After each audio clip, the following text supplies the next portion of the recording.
All right, hello everyone, and peace of Christ to all of you. Please invite your friends and let us do the good work for today. Let me know in the text, please, if the voice is not clear to you. Um, I was looking for some pictures for scary creatures and trying to understand the wisdom of Allah and the wisdom of His Prophet. And I got to a conclusion that Allah don't say things unless there is a reason for them. As an example, the dog is something Allah He hate very much. It is the most filthy, dirty creature. And for sure, Allah, He knew best. I mean, you cannot blame Allah for saying what He is saying. And when Muhammad, He ordered to kill all the dogs in the Arabian Peninsula, the people start complaining, saying, we need dogs. I mean, those are people who live in the desert and they need the protection of dogs. Dogs can alarm them from beasts. They can protect their sheep. And they can provide certain duty for their animals. They can gather the sheep. They are very smart. But yet Muhammad, he insists that the dogs are very, very dangerous and we should kill them all. At the end, Muhammad, he have to compromise his hate against the dogs, and he agree, okay, we will let the dogs which is not black and which is used for guarding only to stay alive. But if you are a black dog, then we have to kill you and you have no choice to survive. And Muhammad, he gave a very important reason. The black dog is the devil. And for sure, this is proven by science. According to certain study, that there is more than 5,000 million scientists from NASA. They made a study about dogs in the moon. And they found that dogs in the moon are very dangerous. Why? Because when you park in the moon, you cannot hear the sound of the dogs because it's an empty space. And for sure, this is a true story reported in Islamic magazine. The same story about George Bernard Shaw, who said the prophet, he can solve all the problems in the world while he's drinking his coffee.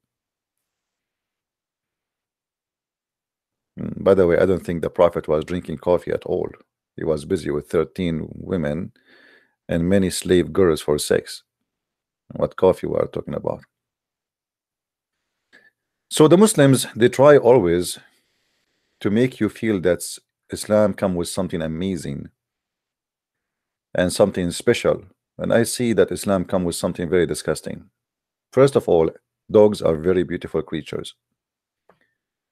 Yes, dogs can bite you maybe, but this is not because they are evil, really. I mean, he is a creature who feel he is being threatened too. Most of animals, they do what they do because they feel it. They are, you are a threat. It's not the opposite. For sure, unless they are hungry and they want to eat. And as we know, I mean, usually dogs, they don't attack you to eat you unless there is no food around. But a human do the same. We kill animals to survive. So, I mean, if animals kill to survive and we kill to survive, what made them evil and made us good? However, dogs proving themselves to be very friendly and very good friend to human being and very loyal. And actually, if you go in the desert or in the jungle or anywhere, if you are by yourself, I am sure you prefer to have a dog with you.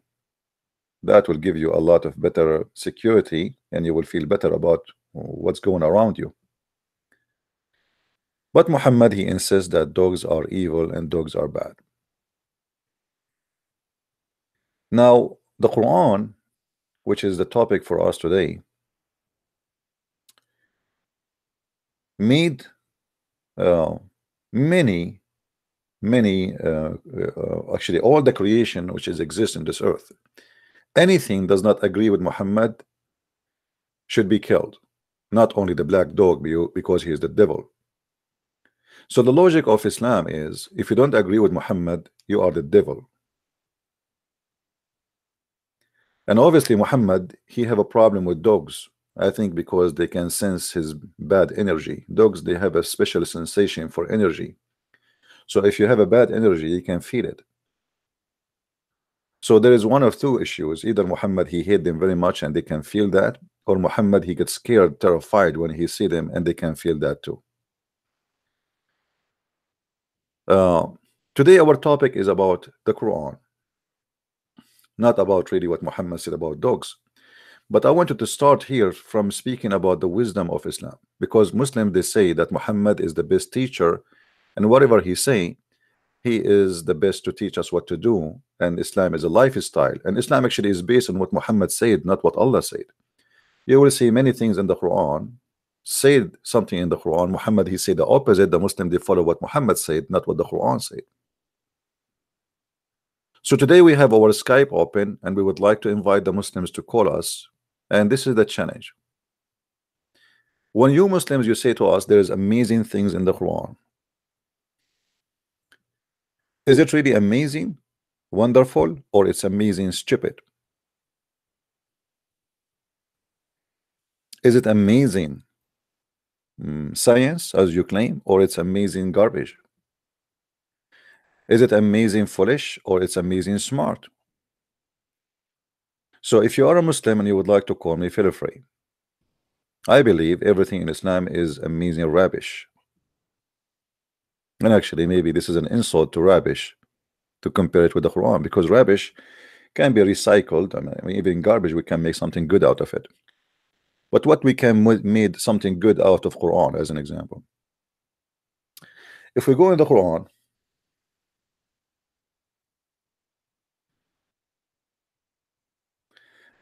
there's a chapter in the Quran, it's called the chapter of genie.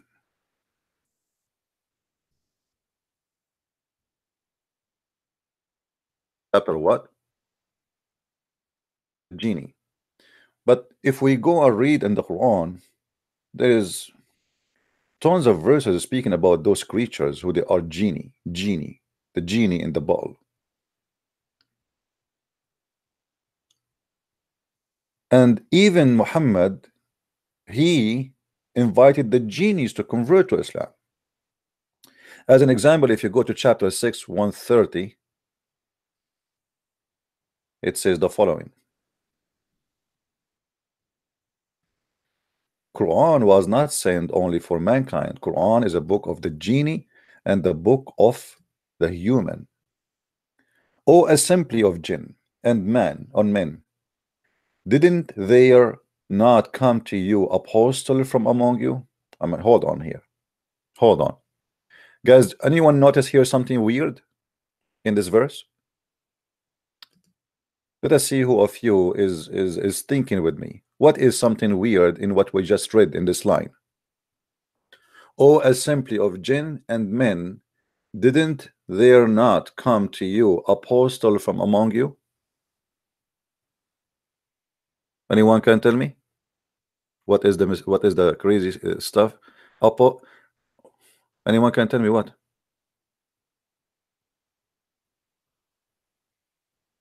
Apostle among the jinn.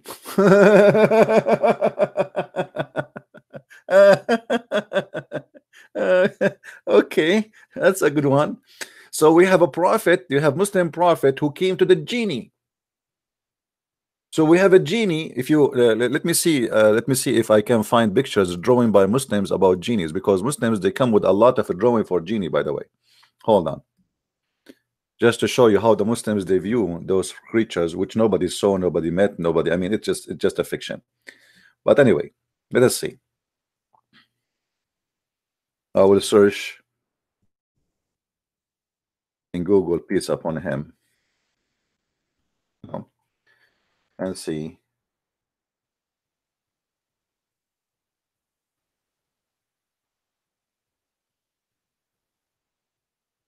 what we can find. Jinn. Muslims, they come with tons of pictures. This is a jinn. This is a jinn. Look at this jinn. Actually, this guy is handsome.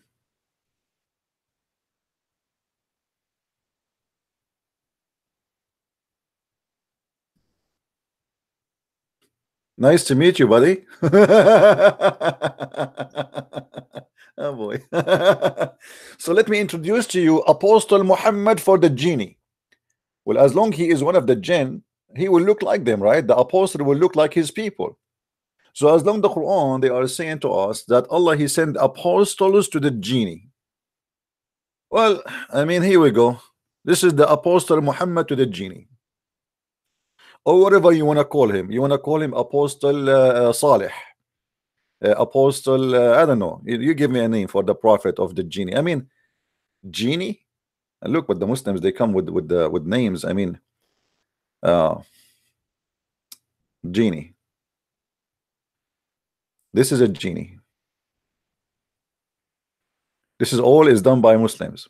This is a genie. All right. Yeah. So those are genie, as you see, Muslims believe in them, and they have apostles came to them. Okay, like look at this genie here. This is a genie. Now I'm sure this is amazing, and many of you today will see nice dreams. Let's change the pictures. We go back to the Quran. So the Quran claim that there is apostles for man and genie. But hold on, the Quran here is using Arabic language,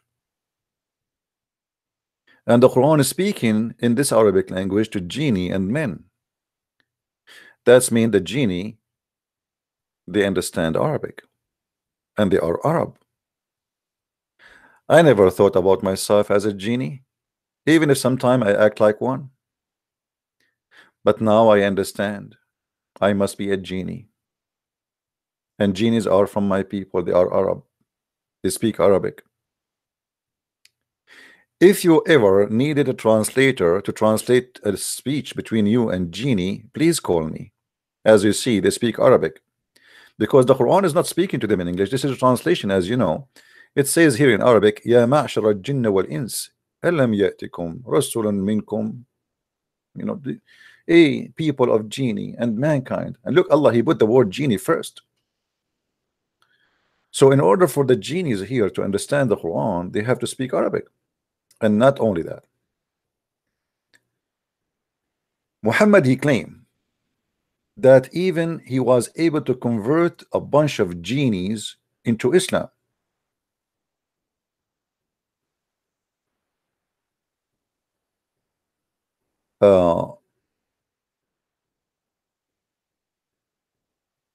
Read this verse with me. The genie, they will be judged in the judgment day, because they are, you know, there is a Christian genie, there's Muslim genies, there is Hindu genie, there's atheist genies, there's a gayist genie. I mean, there's genie from everything. And on the day when shall gather them all together, O assembly of jinn, you took away a great part of mankind. What does that mean?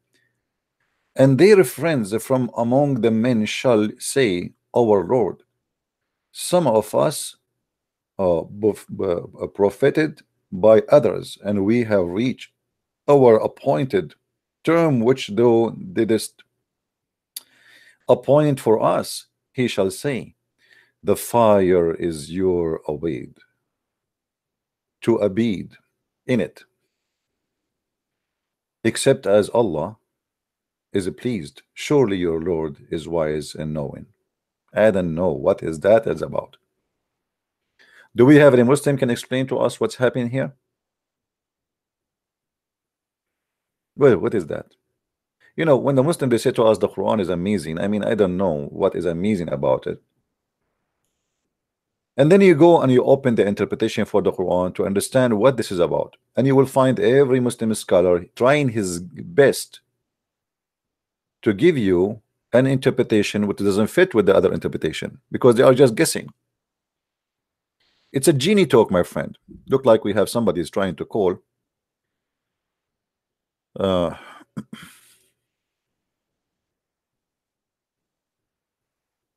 No, you can call only if you are a Muslim.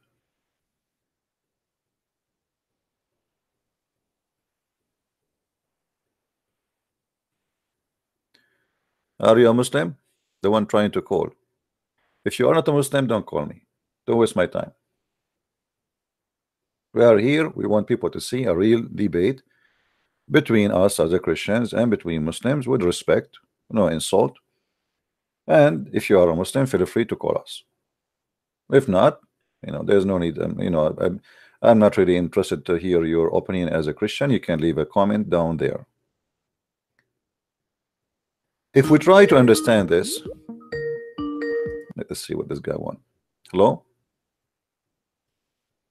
Hello. Yes. Are you a Muslim, my friend? Hello. Yes. Are you a Muslim? Excuse me? Are you a Muslim? Yes, I'm a Muslim. All right. What do you think about the genie converting to Islam?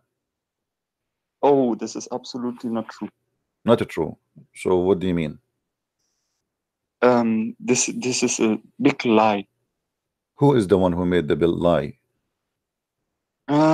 This is our scholar. Okay, so the Quran doesn't say that people convert to Islam? Yes. The Quran doesn't say it. This is you? Okay, let me open the IP. This is Gigi.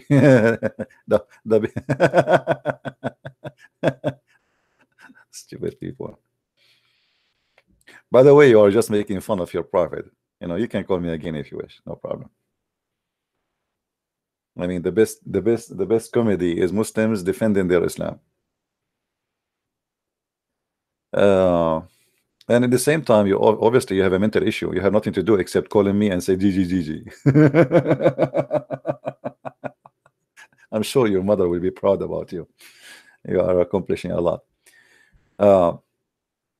So the whole Quran giving us stories about those, about those genies, and you will notice that the Quran insists to repeat and speak about the genie in every place in the Quran. And not only that, like I find it very weird that in chapter 7 verse 179 the genie, they will go to hellfire.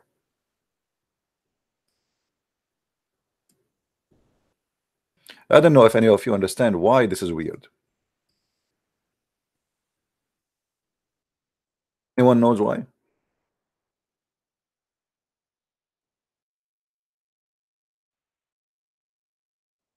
Why this will be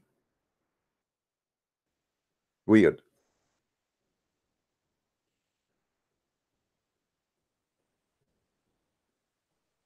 Because the genie supposedly are made of fire. So how you want to send somebody who is made of fire to fire? Are you threatening the fire to be burned by fire?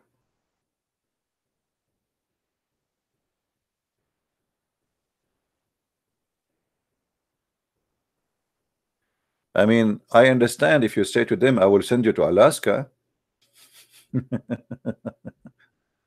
If you say, I am going to send you to the North Pole as a punishment for you, but you are made of fire, and yet I will punish you with fire. If we go in the Quran, in different verse, we will find the following.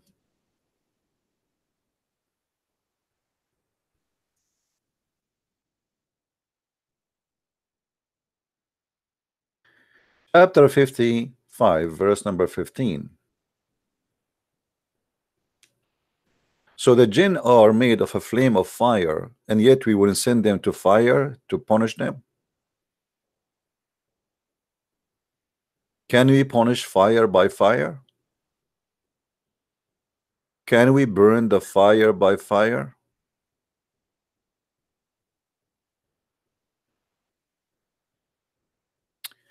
If you have my books, like the new book, Six and Allah, you will see a story about a guy. He noticed that his wife, she is having sex with the genies, and the proof of that, around her vagina there was a fire while she is having sex with the genie. Let us say her bushes caught on fire. This is why you should not have bushes there. Be careful, my friend. Be careful. Be aware.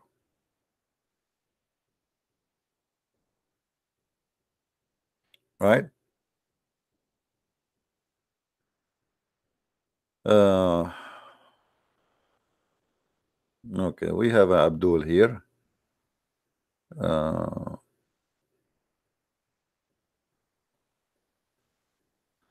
I think this is the same kid.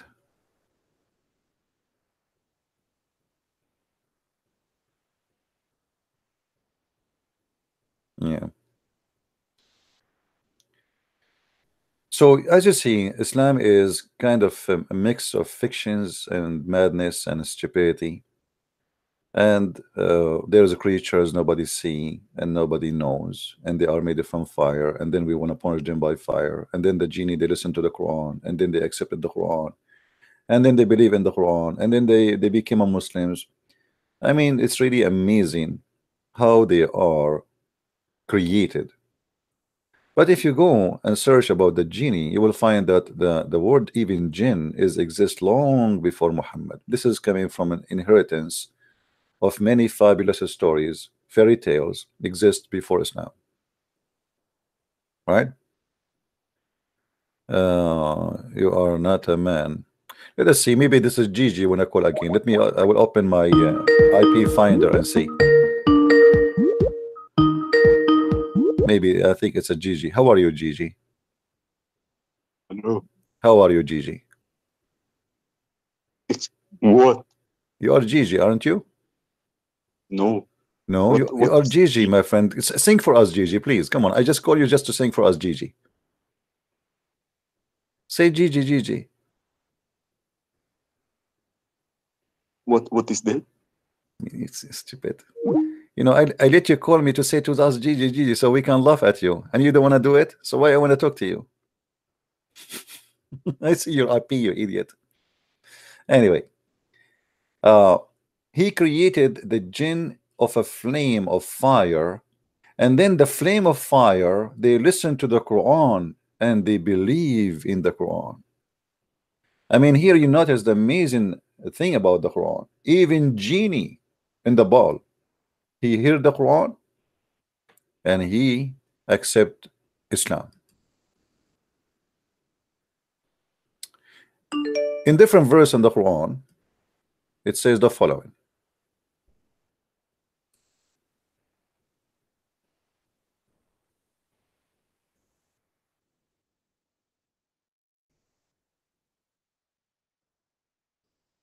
In chapter 72, verse number 1, say, it has been revealed to me that a party of jinn listened, and they said, surely we have heard a wonderful Quran.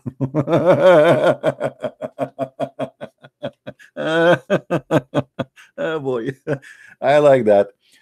Oh boy, Muslims. Muhammad, Allah told him, he sent him Jibreel, and Jibreel told him, Muhammad, hello Muhammad, Habibi Muhammad, Habibi Muhammad. When you recite the Quran, Habibi, this is Benjamin Netanyahu speaking to you, Habibi. When you recite the Quran, Habibi, the genie, even the genie, Habibi, they go crazy. I noticed that the genie in Hamas, they go crazy. So Habibi Muhammad recite the Quran again, Habibi, and the genie will go crazy and will settle down. So Muhammad trained his people that Allah told him that when he recite the Quran, a party of the genie, for sure those are Democrat, they listened and they said, surely we have heard a wonderful Quran. I mean, what do you want more amazing than this? Hmm? Do we have any genie in the chat? Be honest with me. If you are a genie in the chat, give me one, so we can play for you Quran and you tell us your opinion about the Quran.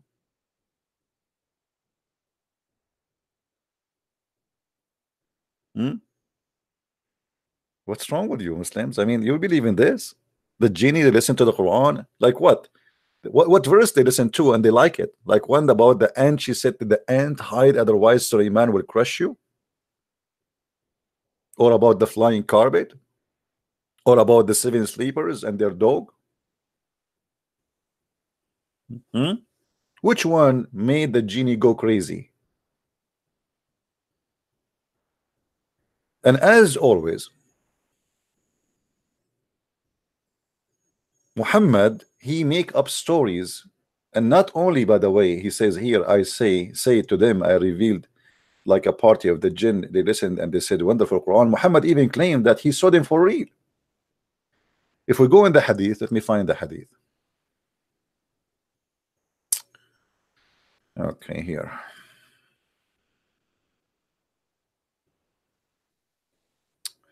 I asked Alqama Ibn Mas'ud, who was present with the messenger of Allah, peace upon him, blah blah blah blah blah blah blah. Okay.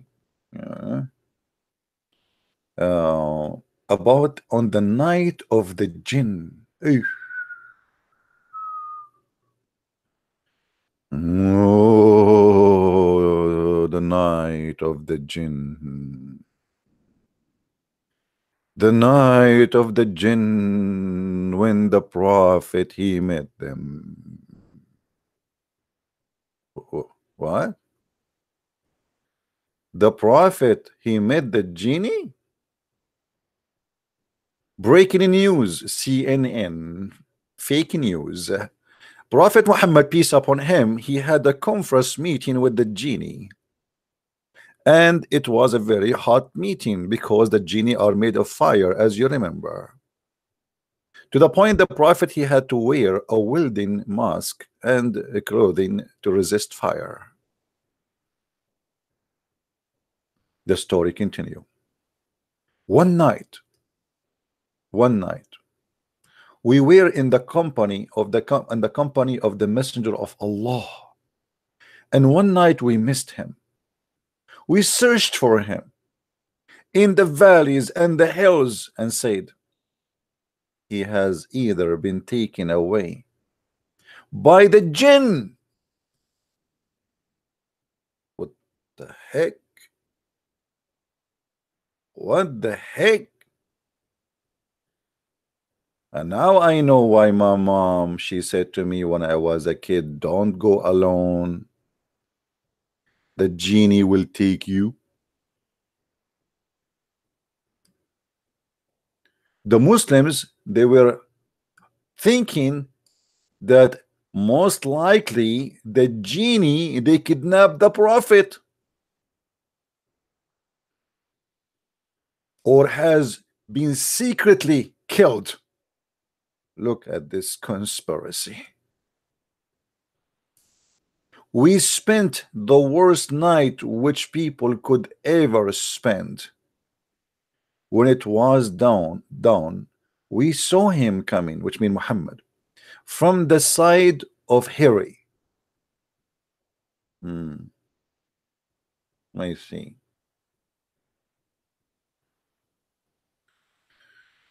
Oh, I'm so happy the prophet is back. I was really worried that he will not show up again. He, the narrator, reported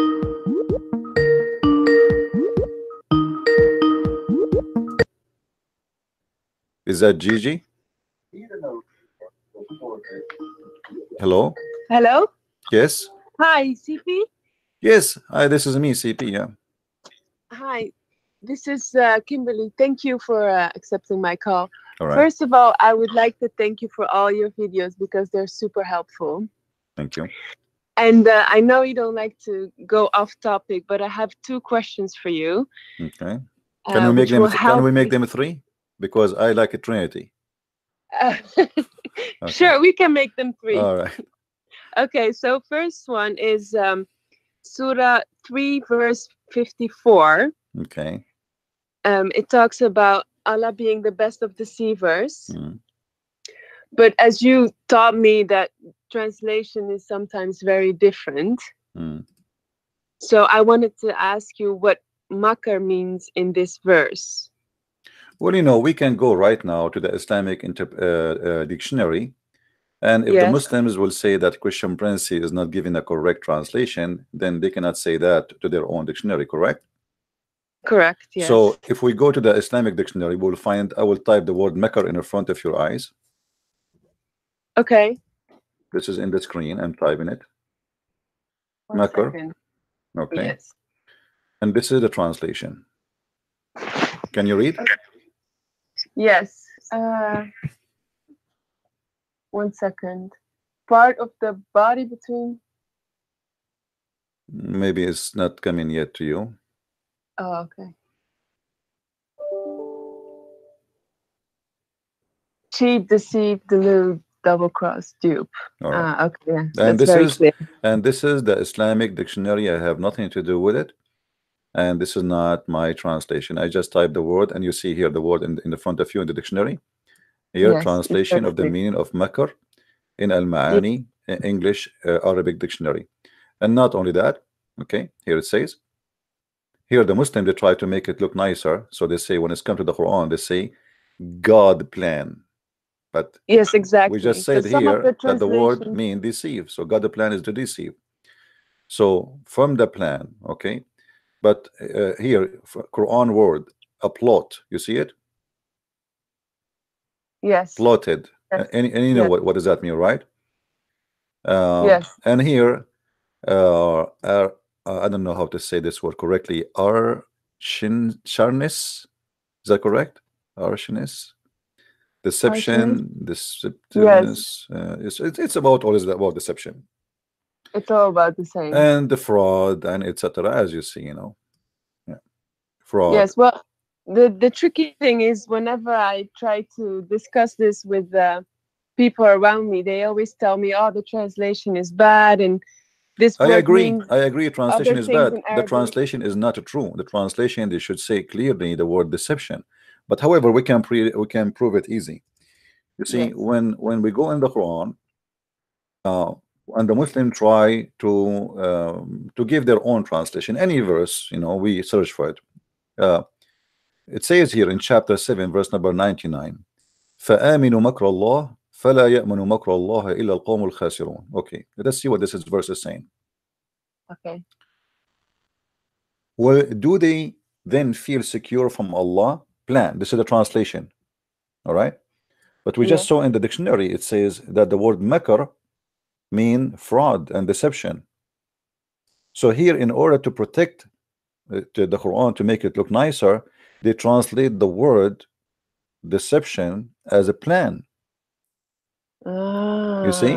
So I Okay. agree, the translation is fabricated. If we change the translator, this is Shakir. Let us change different translation. Let us see English. Let us see this one.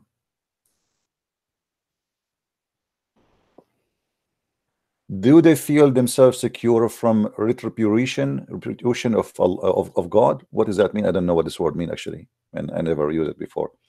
What does that mean? Retribution? Yeah. I'm not sure. My English is not that good as well. So now we are two more. We can play cards. Okay. Yes. Let's go and see Victor. I think it's something about revenge. Here, scheme. You see it? Yes. So look how they play with the word, because simply they are trying to change. I mean, why every one of them he gives us different word, different meaning? Yeah. Because simply they don't want to use the word deception. This is the whole point. Yeah. But you know, the word makr appear in different way in the Quran, not necessarily as makr. As an example, appear as the word yudil. Here, if you see chapter 16, verse number 26, قد مكر الذين من قبلهم. This is the same word we are talking about. Yes. Okay. But you will notice here, because this is not talking about Allah, they say those before them plotted, so Allah struck foundation of their buildings. Okay. So here you see the word makr, the same word is translated as a plotted. And plotted is you doing something secretly, right? And you know, deceiving people about what you want to do to them, right? So the Muslims always, they try to fabricate the meaning, but they cannot really do a good job anyway, because all what we need to do, Yeah. you know, It's very smart. yeah, but it doesn't work because the Quran says it clearly that Allah is the one who deceive everybody. If you remember, I have a debate with the Muslim Abdul, and we asked him about when he said about the hadith about Adam, that Adam, he was debating with Moses, and Yes. Moses, he said to Adam, do you blame me for what Allah he wrote for me? And he said, so Allah, he made Adam commit sin, and then Allah will punish him for the sin that he committed, which is the Yeah. plan of Allah. This is like, so he said, well, Allah, yes, here Adam is a victim because Allah, he wanted to be known. So Allah yes. here, he deceived Adam, because he is the one who made him commit the sin. The story is very simple. He wrote it before it happened. Yeah, not only he wrote it. You see, it's like when I write a scenario for you, I'm writing a scenario of two things: scenario of your fate and your how I can deceive you. Because here, how Adam was able to do, why he did that? Because simply Allah, he made him do it. How he made him do it? He deceived him. All right. Yeah. The fate here is nothing but a plan of deception. So I write for you a plan which nobody can get away from it, and this plan including how I can deceive you so you commit sin, and then you ask me for forgiveness, and then I forgive you. All right. Yeah. So the story here is very clear that Allah is the deceiver, because Adam here is not the one to blame. As you see, this is Muhammad himself saying that Adam confuted Moses about this debate. And how Adam he confuted Moses? Simply he said to him, do you blame me? Do you blame me? Yeah. For action which Allah had written in my fate 40 years before my creation. So what Allah he wrote for me, that he will deceive me, he will fool me, and he will make me do this, so later he can punish me, or I will ask for forgiveness. So Adam saying to Moses, you cannot blame me for the sin I did, because at the end of the day, this is the deception of Allah. God's plan. Allah's plan. Yeah, this is the plan of Allah to deceive me and to make me do so. So as you see, that this deception of Allah start from the first man and will not end anywhere until he deceive all mankind. This is the devil. Yes. And here this is against the nature of God, because you see, God supposedly he will punish you for a sin you did, not a sin he made you do. Exactly. For this is not justice, because if you are the one who made me commit sin, then you are going to punish me for what you made me do, and I have no choice to do or not. That's stupid. That's not fair. That's not justice, and this is not from God. And it's not merciful either. It's evil. It's pure evil. Like you're playing for me. I am a person who have no ability to stop you from making me doing things, and then you punish me for what I did. Yes. Exactly. That is a pure evil. It is. Well, thank you for your answer. It's very clear, and it's going to help me. You're welcome. I'm sure. Can I ask you just one more question? Sure. Go ahead. About Surah 5, verse 45. 5:45. Okay, what about it? Yes. So this verse, does it say something about that forgiving is better than revenge or retaliation? You see, you said 5:45, right? Yes. Okay. This is also a question about translation and what the actual verse in Arabic means. Yeah. First of all, here there's nothing about it's not just revenge, it's a stupid revenge, because when you say to me a soul for a soul, eye for an eye, nose for a nose, ear for an ear, tooth for a tooth, shouldn't you tell us what nose you are talking about? To make it simple for you. Yeah, that's true. To make it simple for you. Yeah. If we go in the Quran, we will find the Quran say the following: that the free for the free, and the slave for the slave, and women for the women. Chapter 2, verse 178. Yeah. Okay. So now we understand the other verse you are asking me about, what this is about. In the case of murder, And there's a book, it's called Muwatta Malik. It's full of cases about this. You can go and search. You will see in the Muwatta Malik says clearly that in the case of murder, if a free man kill a slave man, the free man will not be killed. A slave man will be killed. So now what the Quran is saying, in the case of murder, free for the free, which means if a white man kill a white man, Arab man, then we kill a white man. Okay, but and if a free man kill a slave man, slave will go for the slave. So here the Quran is a stupid book. So tooth for a tooth, but the tooth of who? Not my tooth.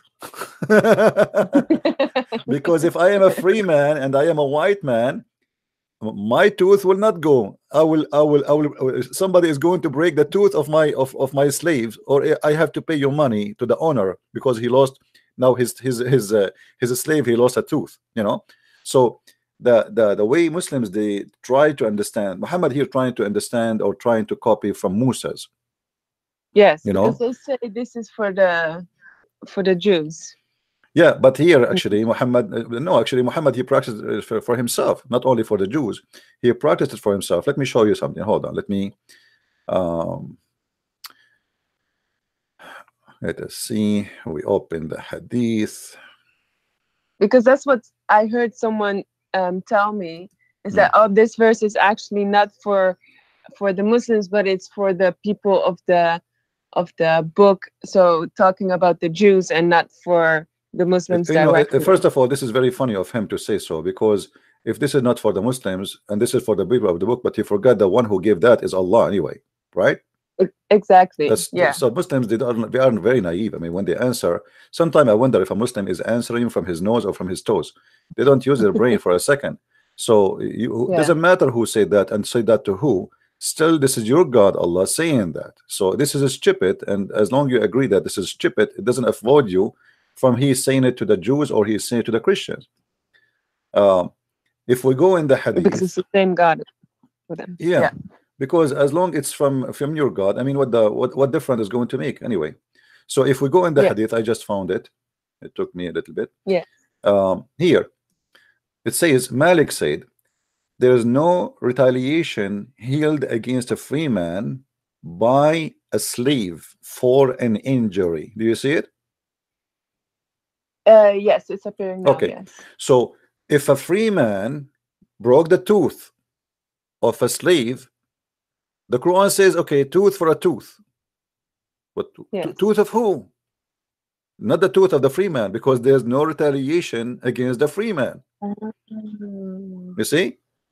Oh wow, I haven't even looked at it that way, but yes. The slave is killed for a free man when he intentionally murder him. So if a slave, he killed a free man, then a slave will be killed. Yes. Okay, but it's not the opposite. The free man, the free man is not slain for a slave. Do you see it? Yep. So the tooth for tooth, eye for an eye, this is about a society of slaveries and masters. So if you are a master, you know, you will not be killed for torturing or killing a slave. And if you are a slave, you will be killed for killing a master. And in the same time, if you cause an injury for a slave, you will not be held accountable for your act. Simply at the end of the day, the equality of law here is about between the free, the same kind. This is why the Quran here, the Quran divide the people to three kind of people. There is women and men and slaves. The women and the men, free women for a free woman, or a slave women for a slave woman. But however, I believe here the women for women, it's about the women by gender. It's not which is a free. And then slave for a slave, it doesn't matter if it's a slave woman or a slave man, you know. So there's a three generation or three level of mankind in Islam. There's a free man, he will be killed for a free man, and there's a slave will be killed for a slave, and there's a woman will be killed for a woman. And this is not just, this is stupidity. I agree. Yeah. But you know, the funny thing is that they will say, oh, this hadith is in contradiction with the Quran, so it's false. Where? Here we go. The Quran is saying that. Where? The Quran in Well, front of us. that's the argument they always use. No, no, they because it cannot. But the contradicts Quran saying, Quran. isn't it the Quran in front of us saying free for the free, slave for the slave? Where is the contradiction? Yes. You know, where is the contradiction? Yeah. There's no contradiction. This is it. They can say whatever they want. You know, this is the denial is just to run away from, you know, like, you know, Muslims is the same as the ostrich bird. When this bird see a danger coming, like a wolf, etc., because she's stupid, what she do? She bury her head in the sand. Yeah. And then she think that because she don't see him, he don't see her. Yes. You know what I mean? So then the wolf, he grab her actually easier because now she is just useless. She cannot defend herself because she buried her head. So this is how silly they are. They bury their head, and there's something is called this is contradiction. We don't take it. The whole Islam is contradiction. As an example, if you don't take anything, is contradiction to the Quran. The Quran says you do mut'ah. Why you don't say, okay, we're gonna do mut'ah? Yeah. Hypocrites, you know. Yeah. So when they want, they say contradiction in anything contradict the Quran, we will not take it. The second we say to them, what about the mut'ah? You know, do you do 10 times breastfeeding for adult? That's crazy. No. Anyway, you know, they can say whatever they want, but people, you know, we are laughing, and people are leaving Islam. They like it or not. Yes. No, I agree. But so last question, because you like the Trinity. So the third question. Okay. It's just one thing that they always give as an argument. For example, for Surah 9, they always say, "Oh, but that's only in that time when it was war or during wartime, and it doesn't apply to these days or to now." What would you say to that? Well, first of all, even if this is for that time, that means Muhammad is an evil man. Because why you are saying that it was for that time, unless it is disgusting? Yeah. Secondly, what is the proof? As long they are people who say anything contradict the Quran, we don't accept it, right? Yeah. Where in the Quran it says that this is for that time? Yeah, that's a very good question. Same time, isn't it Muhammad? He said in the Hadith, many places. I've been ordered to fight mankind until they say there is no God but Allah and there's no prophet but Muhammad. He didn't say the Arab around me. He didn't say it's been ordered to fight mankind. Yeah. So أمرت أن أقاتل الناس جميعا, all, not some, not a few. I have been commanded that should fight against the people till, and actually translation is not good, because in Arabic it says jami'an, all of them, until there's nobody except saying there's no God but Allah. So the duty have nothing to do with what time. The duty of fighting is until they declare that there's no God but Allah. You see the condition? The condition is not about this stuff fighting me. It's not about you know, it's about, and by the way, in Islam, just for those who not know, in Islam, if you don't accept Islam, you are waging war against Allah. You see? Because people, they might say to you, well, in Islam it says, you know, fight those who fight you. Yes, exactly. But the second you say Muhammad is not a prophet, you are fighting Allah. This is why you see in the Quran, if you go to chapter 5, you know, as long as you mentioned to me chapter 5, if you go to chapter 5 verse number 51, it says, take not the Christians and Jews who want to take you as friends and protectors. Exactly. Okay. Yes. So they are not fighting you because there's no way they want to take you as a friend and they are your enemy. I mean, that would be funny, right? Like, we are enemies, but you say that as we friend. So they want to take you as a friend, but Allah reject that. Why? For they are the enemy of Allah. You know. But then they will say, they will come up with the verse that says there's no compulsion in religion. No, this is a verse that says the opposite. Actually, this verse saying that a group of people, they were saying, we will not let our children to convert to Islam. Muhammad, he was saying to them, you cannot force your children not to convert to Islam. Not the opposite. You see, they use verses just to fool you when it is totally the opposite. It's Muhammad saying you cannot force your children not to convert to Islam. Otherwise, here we go. as long they are saying this, then they should not kill anyone leave Islam. Yeah. You know? Yeah. So why somebody leave Islam and we kill him? But that's what the translation says, though. What translation? That's what. No, About it's okay. The translation is saying that, but if in order to understand it, we go and see the story. Yeah. The story behind it is very clear that he was telling them, you cannot force your children not to convert to Islam, but not the opposite. You know? Yeah. That's amazing. You see in different verses, as an example.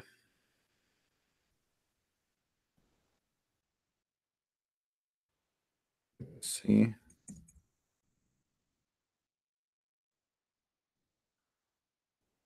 There's tons of verses actually support what we are saying.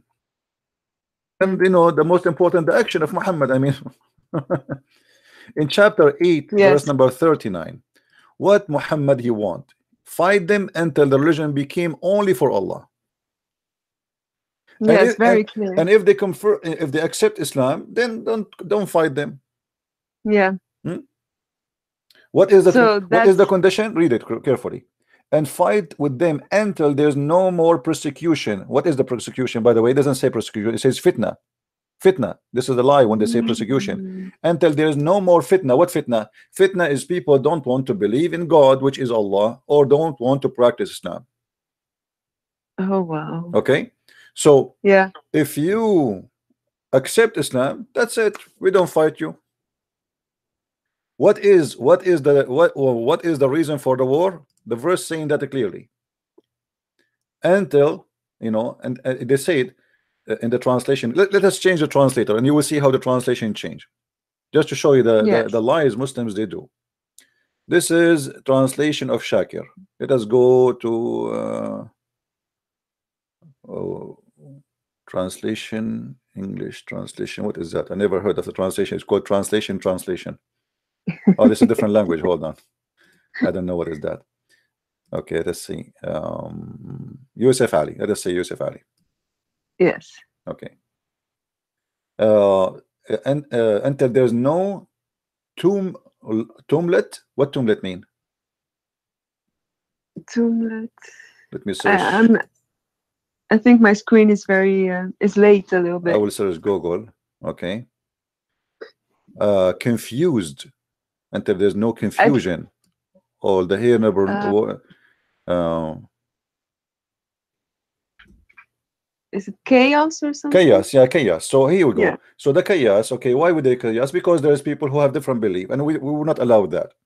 So it's not persecution as etc. And here he add the word or oppression, which is not really exist in the Quran. There's no word oppression exists here. They added, and then and there prevail justice and faith of Allah altogether and everywhere.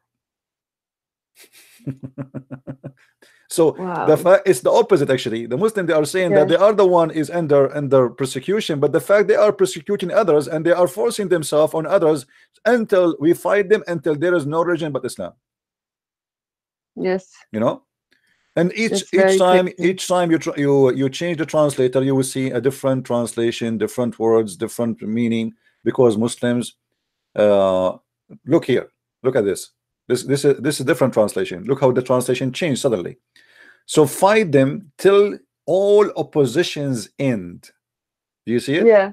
So they make it look like they are how opposition them and they have to defend themselves. Yeah, how opposition was oppression.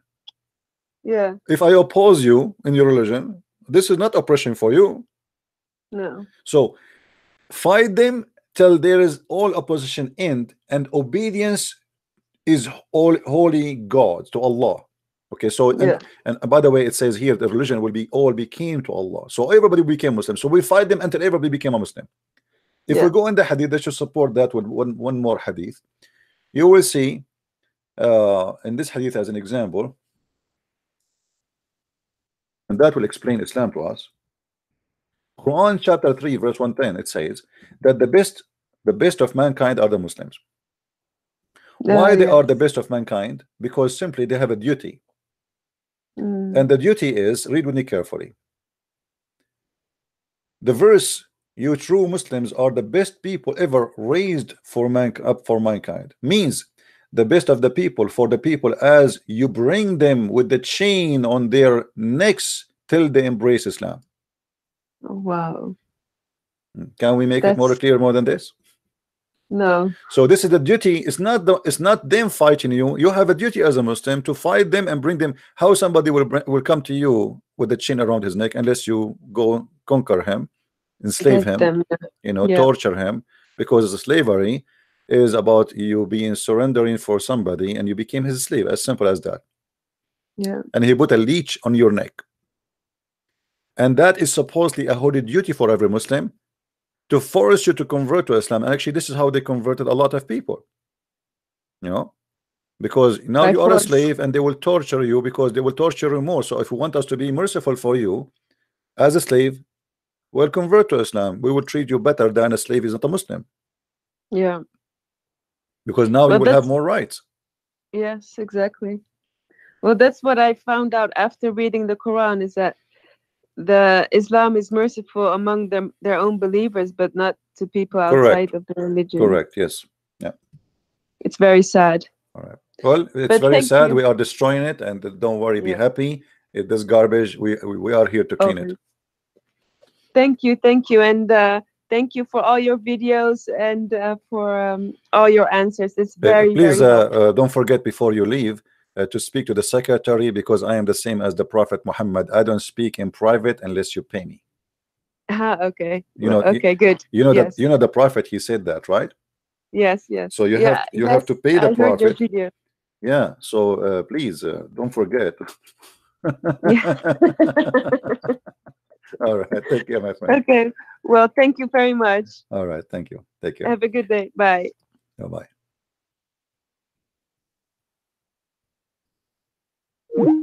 Have you ever heard of a prophet? He will not talk to you unless you pay him.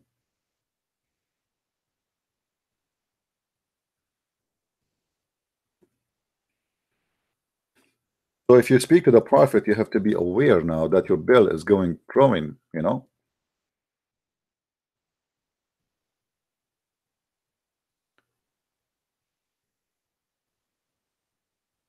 Anyway, do we have any Muslim trying to call us?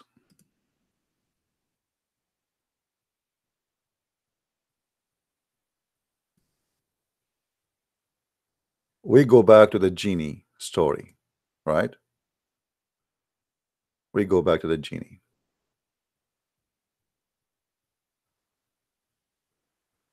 We are here. She took us away from our topic. It's better next time, please. If you wait until we finish this, and then if we are done, then we can answer your questions. All right. So we were talking about Muhammad. The Muslims, they thought he was kidnapped by the genie. And by the way, this is one of the reasons I always take my gun with me wherever I go. I don't want to end kidnapped by genies, especially if they are women. Now imagine yourself kidnapped by a bunch of genies and they are women. Oh boy. Oh man. And all those genie women, I mean, they are genie, man. They are in fire, literally, and they want to rape you. They want to have sex with you. Because in case you do not know, the Muslim believe that Muslim men and women, they can have sex with the genie. You know what I mean? I am not making things up. You can go right now and search on Google and search for sex with genie. Muslims believe in that literally. Real sex, you know. If you don't believe me, you can get my book, Sex and Allah, and you will find a lot of stories, which is very, very nice stories. It's good for before sleeping. Now, maybe later after we finish this, we can go and search for some stories about sex with genie. Or maybe now, I don't know. Let's see if I can find a good story. How, if there's any one of you here is too young, I'm the only young here. I think I'm the only one is 17 here. All of you are a bunch of old people. I feel sorry for you. Okay, let us see. Let's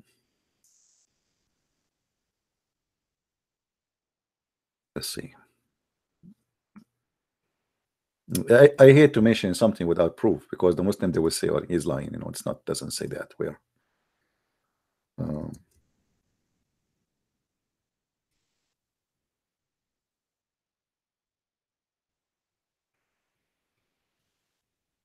okay.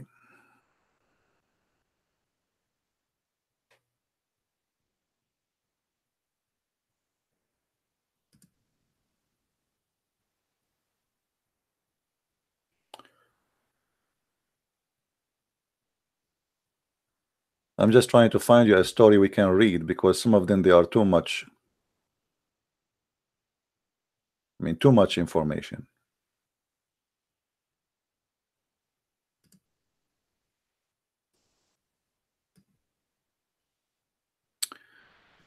All right. Can a jinn have sex with my wife? This is a website, Islam Stock Exchange. Can a jinn have sex with my wife? Is this hadith authentic? When a man has intercourse with his wife and does not name Allah, the jinn coil around his urta, I'm not sure if I'm saying it correctly, and has intercourse along with him. So my friend, I have a bad news for you. You, especially Christians, Jews, Hindus, Buddhas, atheists, I'm really, really sad for you. You think you are having sex with your wife alone, but the fact you are having threesome. I'm really, really sorry for you, Mr. Genie, because you forgot to say Bismillah. The genie will round himself around your penis, and the genie will be doing that again, that again, that again, then that again, that again, that again, then that again, that again, that again, then and the guy was like, and by the way, you will notice that your wife, she is more excited because now she have two in the same time. I mean, that's double pleasure, like the genie and the genie, man. This is fire. I mean, you're kidding me. It's like bullets. So you have a lot of Gigi, yeah, Gigi. So I mean, this is very, very dangerous, and we as a human, my friend, we should be enlightened by the wisdom of the Prophet, peace upon him. The Prophet, he don't say something unless it's very truthful. And because, my friends, I'm worried about you, especially for those who make donation. Those who don't make donation, don't listen to my advice because you don't deserve it. I am like Muhammad. I advise only those who make donation. Those who make donation, please, from now on, please, not please, please, from now on, say Bismillah before you have sex, in order to protect your wife and your penis.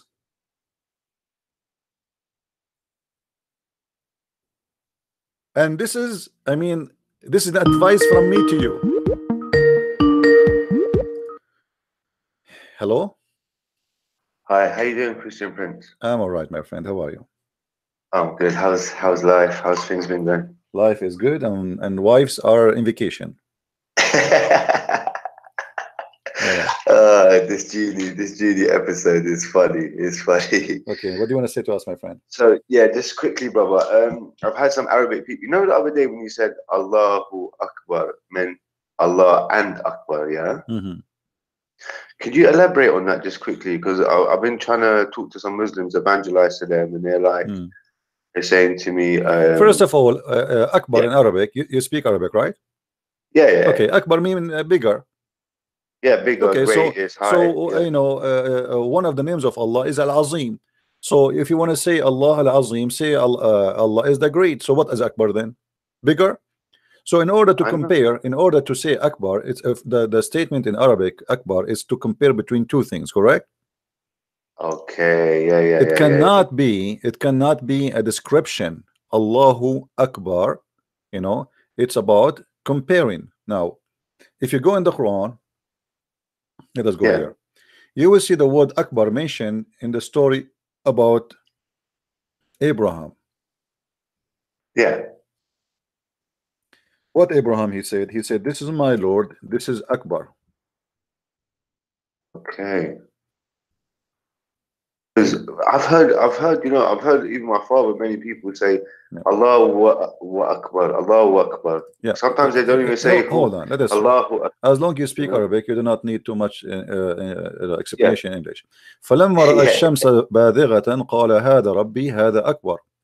What he said? He said the Shams, this is my God, this is Akbar. Okay. So there is the Arab, the same as many pagan nations. They have many gods. One of them is the sun god and the moon god. So I don't know if you grow up in the Middle East, you like when we have rain and sun in the same time, they say the Satan, he's beating his wife. He's beating his wife. Okay. They say stupid things like that. The moon god is the god of Muhammad. The sun god was the god of the Arab, other people. So what Muhammad he came with Tawheed, to unite the two big gods, Allah and Akbar. So Akbar, as you see, he said, Hada Rabbi, Hada Akbar. Hada Rabbi, Hada Akbar. So Hada Akbar, which is the sun. Now Akbar here either is going to be, it is bigger, the Muslim they translate it as a greater, which is false, or you know, because here this is a planet, it's cannot be a great by value. Same time, the God of Islam, one of his name is Al-Azim. Al-Azim meaning great, so there's no point to say Akbar if it's mean great, because Azim meaning great, correct? Yeah, definitely. So this is one of the 99 names of Allah. So what Akbar mean? This is why when they say, they don't say Allah Akbar, they say Allahu Akbar. Yeah, because there's Allah. Because Muhammad is uniting between the God Allah and the God Akbar. This is why you see Muhammad, he forbid the sun God was always the enemy of the Arab. Why? Because the sun destroy their water, destroy their animals. You know, they are desert people. They don't like the sun, you know. And also, CP, thank you for that information. I appreciate that. So basically, you know, on top of the mosque, they've got the moon, the crescent moon, and the star. Wasn't this like a pagan? Everything is pagan. Everything in front of us is pagan. Look what Muhammad he said. And here, Muslim they try to avoid to translate some of the translation.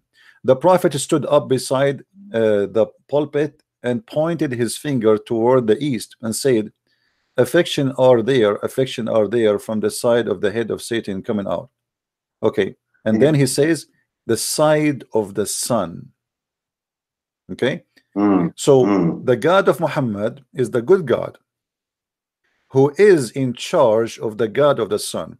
This is why the Arab, you know that the Arab, they believe that there's a three daughters of Allah, and they are Al-Lat and Al-Uzza, right? What can't they? How can they get out of that? That's what I don't understand. It's in the Quran. He said that obviously he got tricked, and it was satanic or whatever. How can they get out of that? Like, I don't understand. Well, you need to. If you read with me here, if you ask, like even there is some naive Christian, they say no. The Quran says don't worship the moon, don't worship the sun. Yes, the moon is not the God. The moon, there's a God of the moon, is not the moon. The Lat, Al-Uzza, and Manat, they are the three daughters of a marriage between the God of the moon and the God of the sun. Sheesh, kebab. All right. So after they had sex together, they have three daughters, Al-Lat and Al-Uzza and Manat, and those are the three goddesses in charge of things. So when like as an example, if you go in the hadith, you will see Abu Bakr, he says Wamsus badr al-Lat, which means go and suck the clitoris of al-Lat. That's mean al-Lat was the goddess of sex, and it have a clitoris. You know what I like, what you exposed as well? In Arabic, the meanings translated into English are not the same. This is what I'm saying. Well, this is the point of knowing language, otherwise they can deceive you. And here you will notice that here we notice it says al-Lat, al-Uzza. Al does not mean the, al mean God. So al-Uzza, God Uzza, al-Lat, God Lat. Manat does not have al before it, because simply this is the God of death. So Allah is the same. Allah, Allah, La is the name of the God of Islam. Al is the word mean God. So Muslims, most of them, they are copy paste. They don't know. I mean, they believe in what they've been told, and that's it, generation after generation, and they copy paste. But nobody really have knowledge.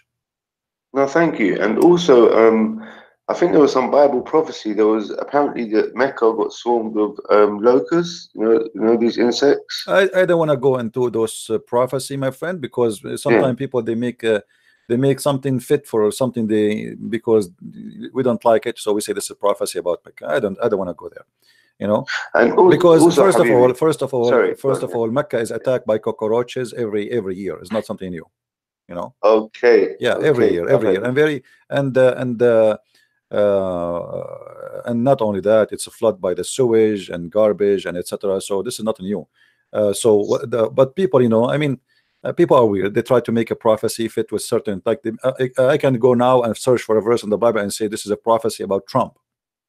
Yeah, you know what I mean? True. Some people are silly. I don't want to go there. So let us be smart, and let us focus on something important or real, and not try to make we don't want to do what the Muslims do. The Muslims, they try to find the prophecy in their prophet words, and they try to make it they try to clothe it in something happening around us. So if Christians want to do the same, that means they became silly the same as the Muslims. No, true. Right. Also, like I've got a testimony to tell you about. There's a my friend, I want to go back to my topic. I apologize. I answered you, but I have a topic. Yeah. That's it. Go on, get going, man. Thank you so much, man. Peace be unto you, brother. Thank you, brother. Bye. Please, guys, don't call me now until I finish my topic. And I'm shy to say to you, I don't want to really answer you now because we have a topic to finish. All right. So please don't call me about any topic, and if you are a Christian, don't call me for now, please. Are we learning, guys? This is the difference between us and Muslims. We have always to speak honesty, and we don't want to make Islam look like a religion of the devil and, you know, say something it's not there. Okay, you know, just say it as it is. This is what Islam, we say Islam what it is. We don't want to close Islam with something is not there. And you know, if the locusts or the cockroaches attacking the Kaaba, for me, this is prove nothing really. It's not the reason for me to believe the Kaaba is a pagan place. What if tomorrow butterfly they attack the Kaaba? So we will say the Kaaba is a holy place. You know what I mean? The Muslims, they have a silly mind. They are desperate to find a proof of their religion. So they say things, they create things. As an example, airplanes cannot fly over the Kaaba. You know, bird don't do poo-poo over the Kaaba. But we have tons of pictures of birds doing poo-poo, and the Kaaba is covered by poo-poo. The Kaaba itself was destroyed many times. They are being silly, but we don't want to be silly like them. When we mention the story of the cockroaches, it's just additional proof that this is no way that can be the God protected house. Because imagine, and look how silly the mind of Muslims. They say to you, if you go and read the comment about the cockroaches, you will see that they are saying the crown prince, because he allow a woman to sing in Saudi Arabia, Allah he have anger. Okay, let us show you how stupid what you just said. So Allah is angry from the crown prince, so he sent the cockroach in his house. What about he sent it to the house of the crown prince?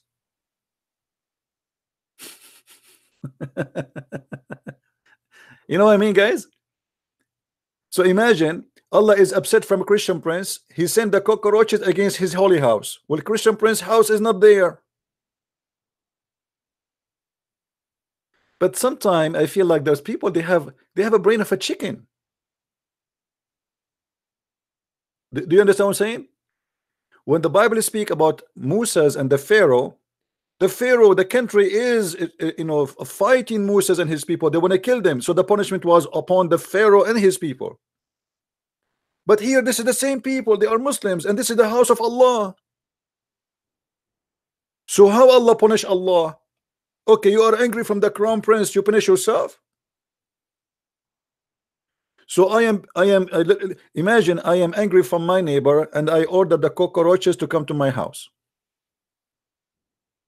How silly, how naive, how dummy. I don't know what to say. But what I can do, I mean, I cannot give you.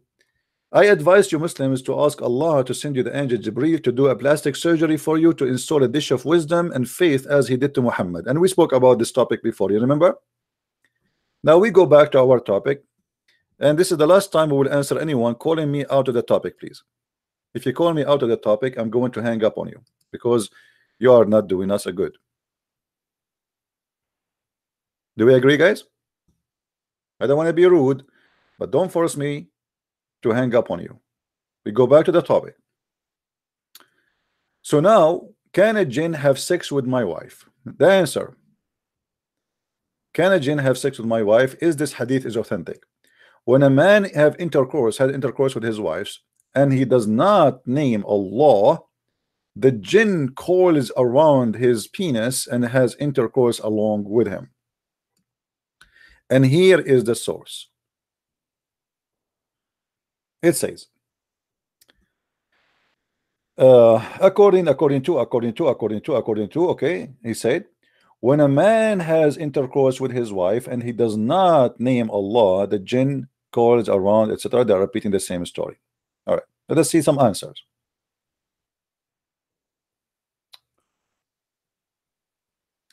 As hadith says, it and people who are well aware and have experience in the world of jinn know that jinn can have sex with the human, both males and females.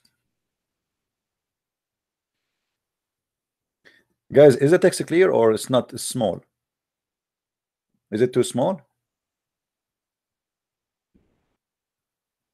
I don't see an option here too. You can read it? Tell me please if you can read it. Can you read still in the screen? All right.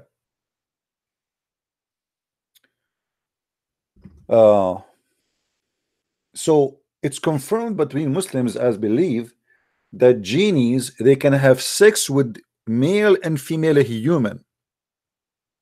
This is why it says that if you are a man and you sleep in your belly, you are in danger, because a genie, he might even do bang bang to you. So if you are a man, you better sleep in your back. Now if you are a female, I feel sorry for you, because you have two places to cover. You have the front and you have the back. So I do not know how you can sleep. I guess you have to make yourself between two boards of wood, one from the front and one from the back, and you sleep in your side. This is the only way you protect yourself from shaitan or genie to do bang bang to you. All right. And obviously the one who teaches such a teaching, he must be a prophet of God. I mean, how Muhammad, he knew this unless he is a true prophet of God? Think about it. Think about it, or call a friend in case you do not know how to think about it. All right. Do we have any Muslim here? He have any statement want to say?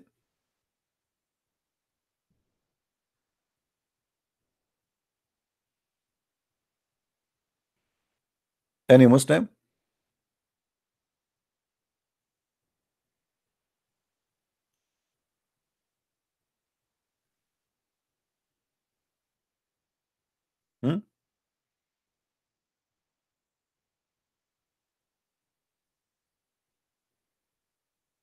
Who is a Muslim have some knowledge to share with us?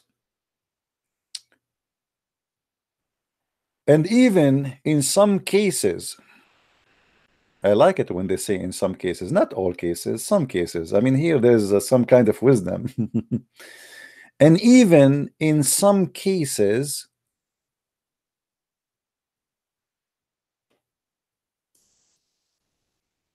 it is reported that a jinn and the human married.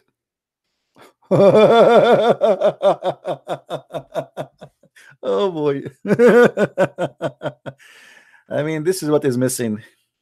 I'm going to sign in a dating website for a genie females. Maybe I can find a genie with a wife because a genie wife is better than a normal human wife. She can go inside the bank, bring me all the money I need, and that's it.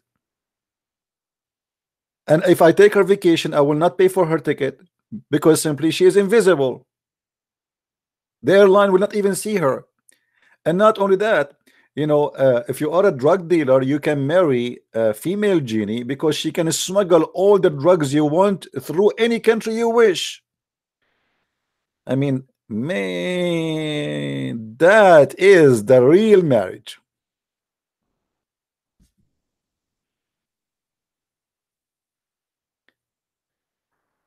By the way, guys, many of you ask me why you're still single. How you know that now I don't have a wife, but she is a genie? How you know?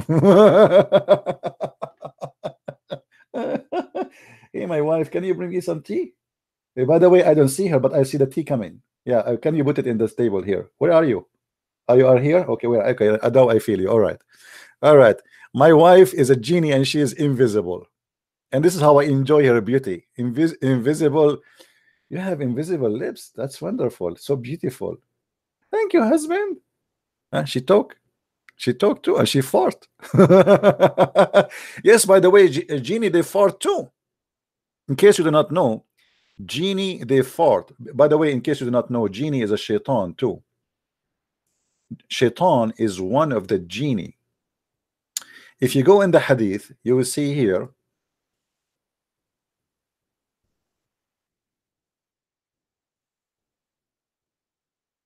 Muhammad, he claimed that each time the Muslims they pray, the shaitan genie, he fought. And for sure here you will notice the amazing wisdom of the Prophet Muhammad, peace upon him, and the clear proof that he is a true prophet from Allah. Otherwise, how he can earn such an amazing knowledge about farting? Normal people cannot do that and cannot reach out to the farting knowledge deep to the ass of genie. So here you will notice the Prophet, may Allah bless him and pray on him. When shaitan hear the call to the prayer, he turns his back. And here look at the Prophet, how amazing he is into the details. He didn't say shaitan he fought. No, he said he turns his back. I don't know how many of you watch a movie and you see a bunch of rude, dummy, garbage, trashy people turning their ass to somebody and taking off their pant. This is exactly what shaitan is doing. So when shaitan he hear the Muslims saying Allahu Akbar, Allahu Akbar, shaitan he turn his back to fart at Allah, and he break the winds, which is very strong. And actually I heard that most of the hurricane is because of the fart of shaitan.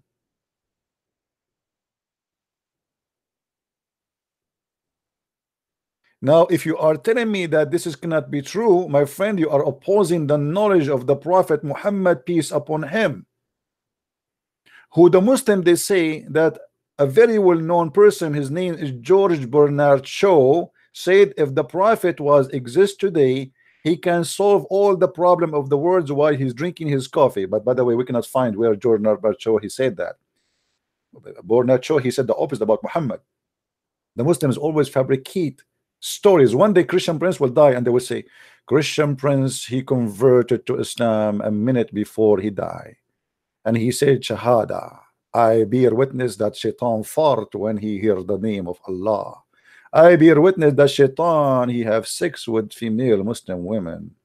I mean, just wait. Anyone died, they say to him he converted to Islam before he died.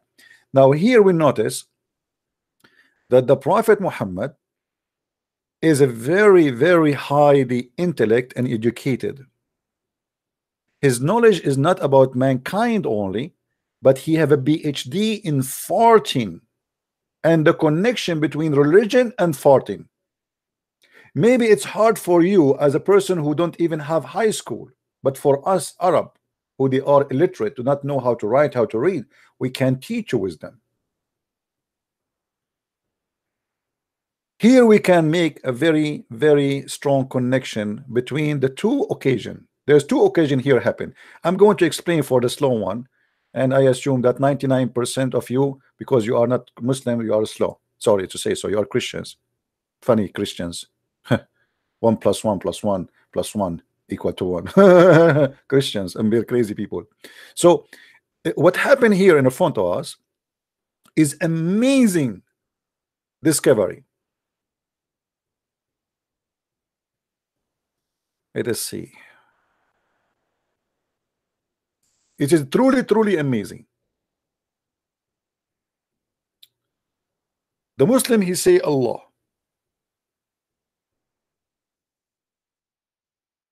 Akbar. Allahu Akbar. Shaitan in return, he said, is my no, sorry, this is not, doesn't say that. He said, answering by farting. And that is scientifically proven to be true.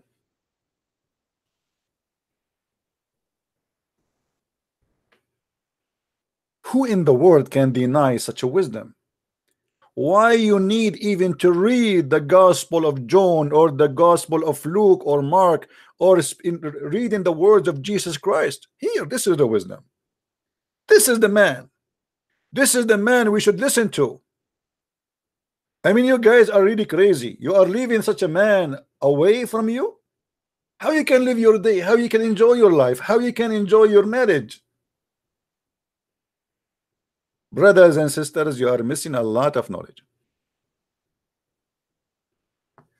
Somebody is saying to me, call Zakir Naik, and I cannot resist the temptation of calling brother Zakir Naik, for he is the person of knowledge.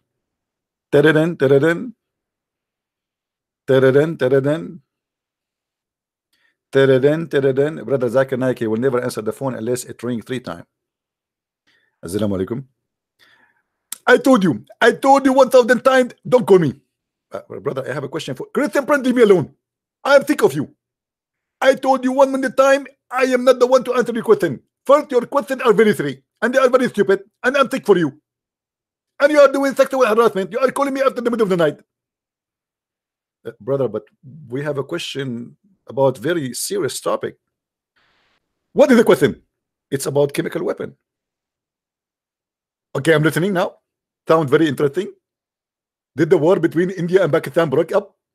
No, it's not about the war between India and Pakistan yet. I hope it's not going to happen soon. But it says that Shaitan, he fart when Muslims say the prayer of Allah. First of all, this is proven to be true. And this is why if you go around the Kaaba, you smell so bad. Because Shaitan there, he is using his full energy to fart at his Muslim. Because all the Muslims, we have like 5 million Muslims, they are saying Allahu Akbar. And all the Satan there, they are trying to cover the thought of Satan, the thought of Allah, and they are saying, so you see that. Thank you.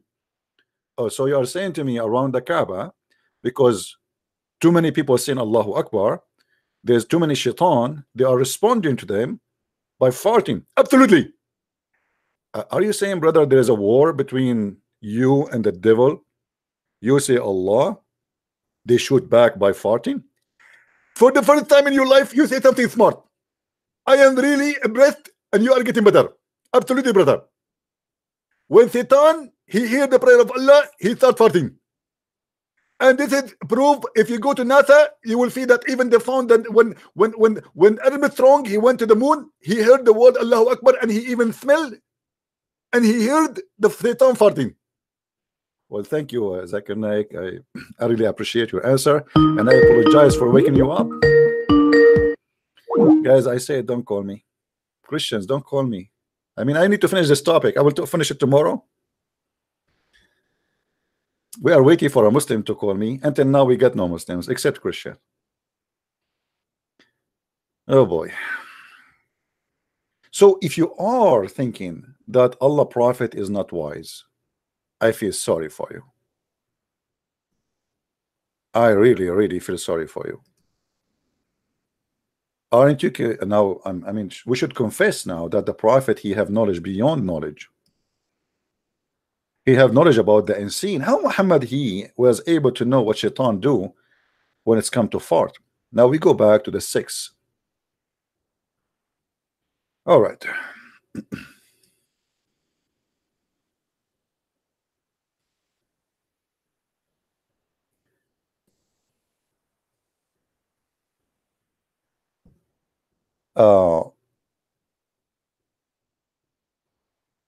As I said, there are historical reports.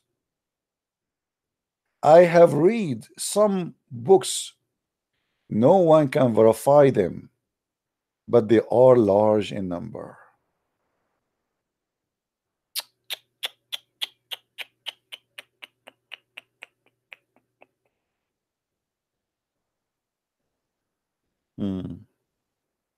Let us see if there's any. Okay. Shaykh al-Islam and the true Imam al-Jalal Jalaluddin al-Suyuti, Allah have mercy on them, they said in his book on jinn, Ahkamul Jinn, there's books about genie, and this is the reference as you see. The truth that it is possible for a human being and jinn to have intercourse.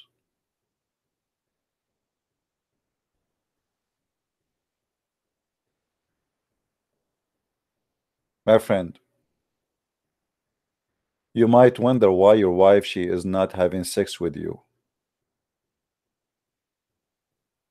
That because she have a boyfriend, he is a genie.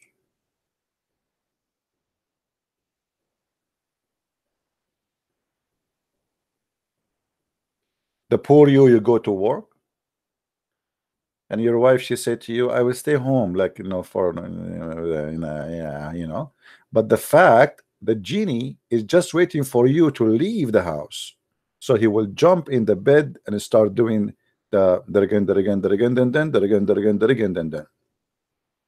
And now because your wife, she is comparing between your sex and the genie sex, she finds you very boring.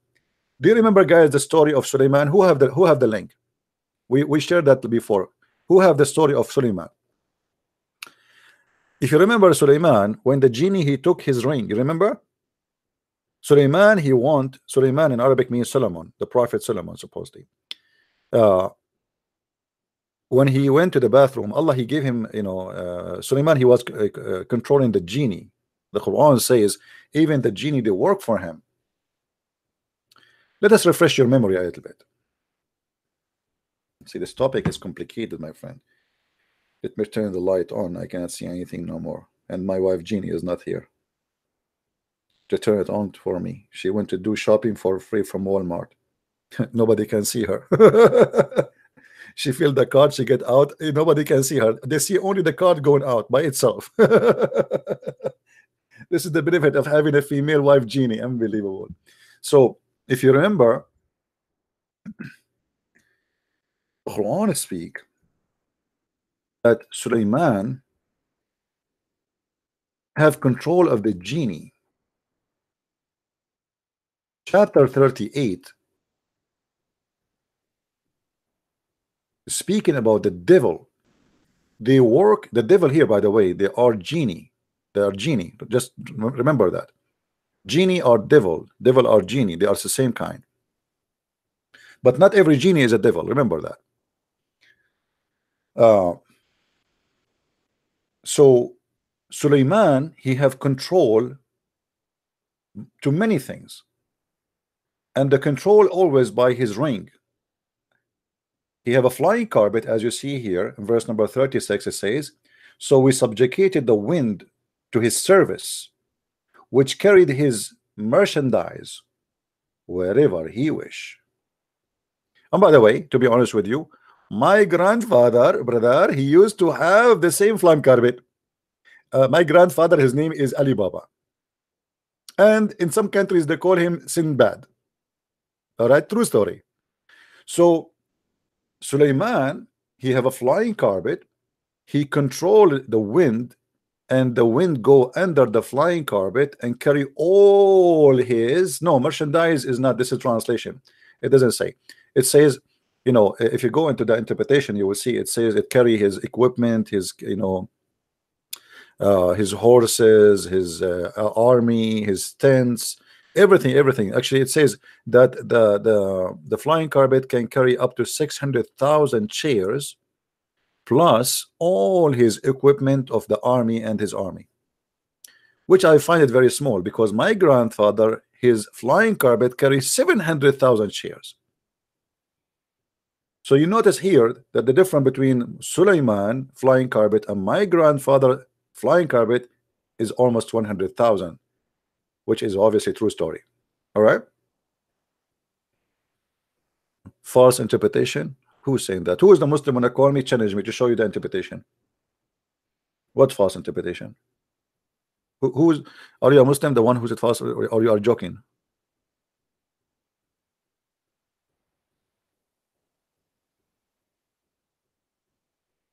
Do we have any Muslim here?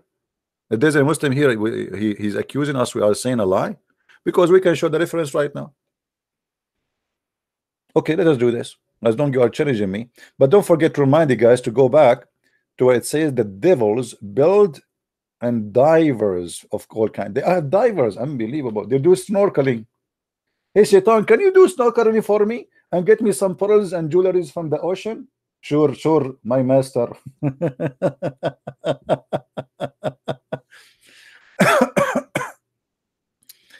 Okay, we go to chapter 38, verse number 36, and see the meaning first. Give me a second. We have too many pages open, so we have to close some. All right.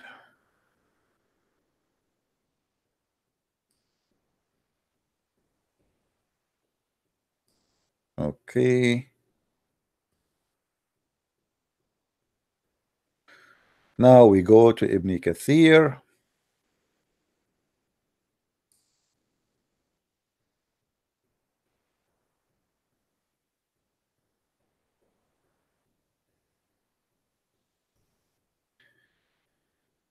There we go.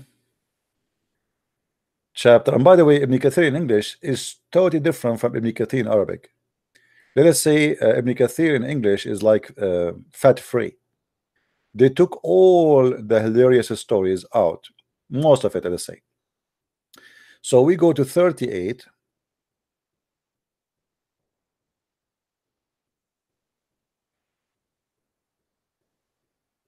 Just to show you, Muslims. Here we go. Chapter 38, verse number 36. We are not choosing something wrong. And then we go here. Verse number 36. We start from 34, so you don't say we are making it, we are taking it out of context.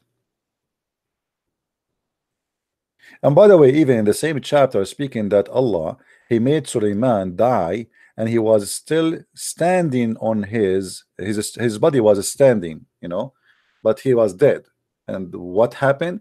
He was standing and he held his staff.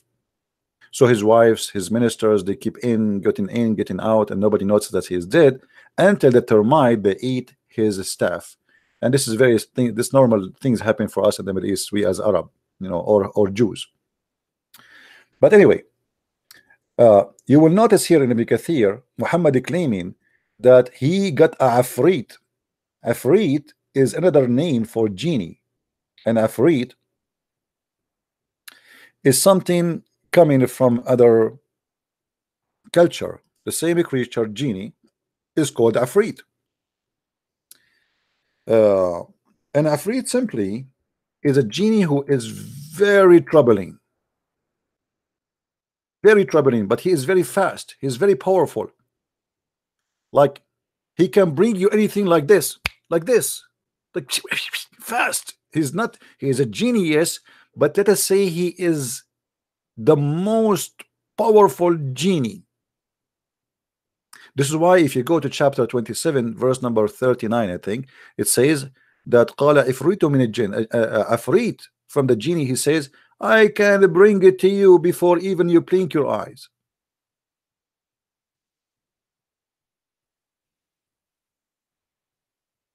All right. Let us see the verse so people will not say, the Muslim will not say we are making things up. If we go in the Quran, we search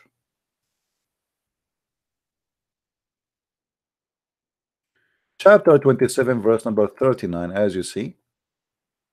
And a crafty jinn. What crafty mean, guys? Somebody tell me in English what crafty mean. I don't know what crafty mean. That's just to see if the translation is accurate. What crafty is? Crafty. What is that? And crafty of the jinn. Crafty.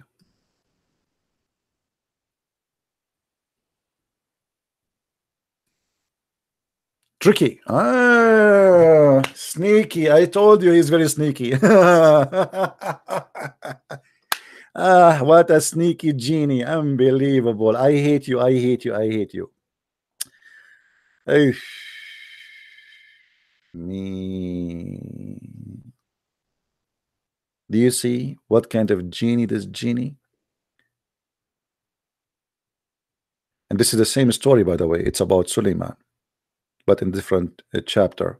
This is in chapter of the ants, chapter 27. So here, if you read to see the story here,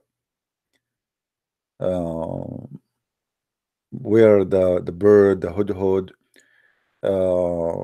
went and he told him, I found a woman that she her people, they worship the sun.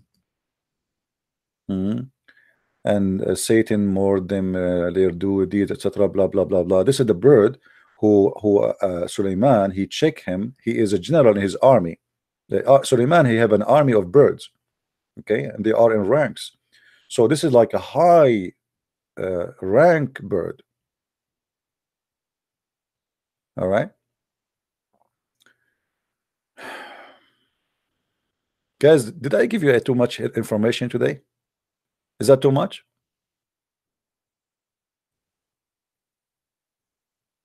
Can we handle more, or we take a break? What do you think? Is it too much? Okay. Because I know, like, you know, you see, the problem is that when you speak about something, you find yourself speaking about many things, especially if you are a person who have knowledge. You know, you cannot miss something because they are connected, and we want to give you the full picture. But some of us, maybe they cannot really observe all this information. It's all new and it's too much stupid, you know. So here you will notice the story, the same story about Suleiman, but it appears in different chapter.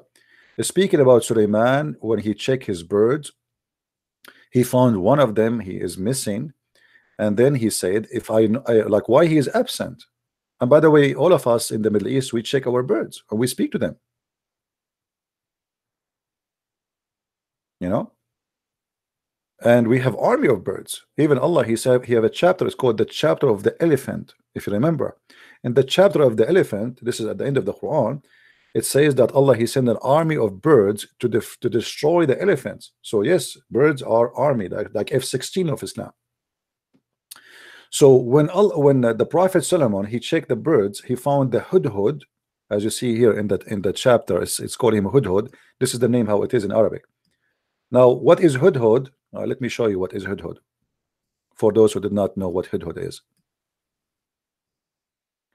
You know, sometimes some of you, they say, like, you showed us before what hudhud, but always remember there's somebody is new, first time listening, right? So have patience and don't be selfish. Let us search for hudhud, Mr. Hudhud.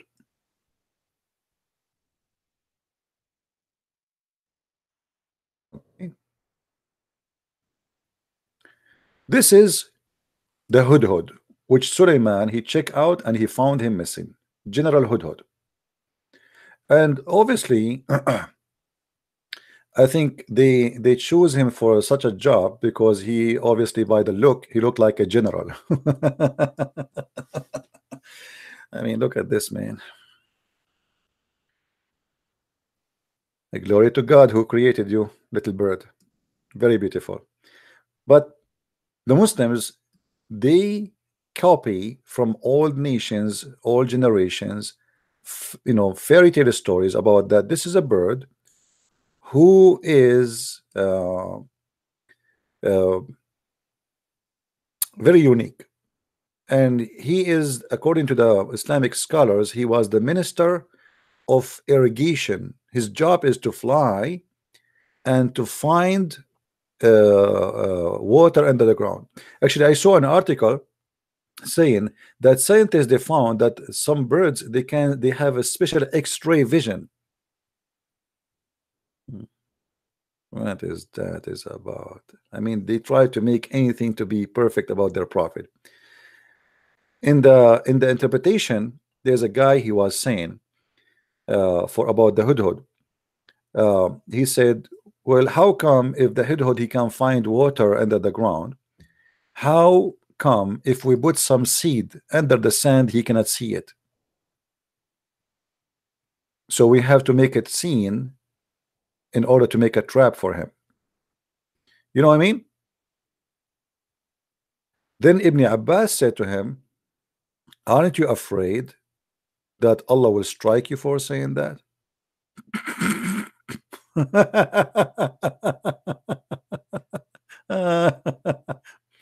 The guy, he came, okay, if this bird can see under the ground if there's water, how come if we cover the seed with some sand, he cannot see it? So we have to keep the seed always in the top of the sand so we can trap him. When they make a trap, they put the seed in the top. They notice that if the seed is covered, the bird will not see it. So how you say to me he can see what is under the ground, but yet he cannot see the seed which is under the sand? So Ibn Abbas threatened him. He said to him, aren't you afraid that Allah will strike you for saying that? The guy, he said, I seek pardon from Allah, I will never say that again. All right. So here we notice in this story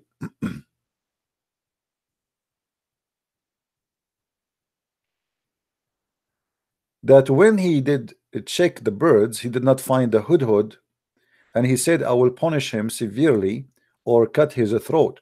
Then to make the story short, the bird, he came back and he said, I found a nation, they have a queen, and they have a very beautiful queen, and by the way, she have no hair in her legs according to the interpretation, and she have a very magnificent throne, and her people, they worship the sun.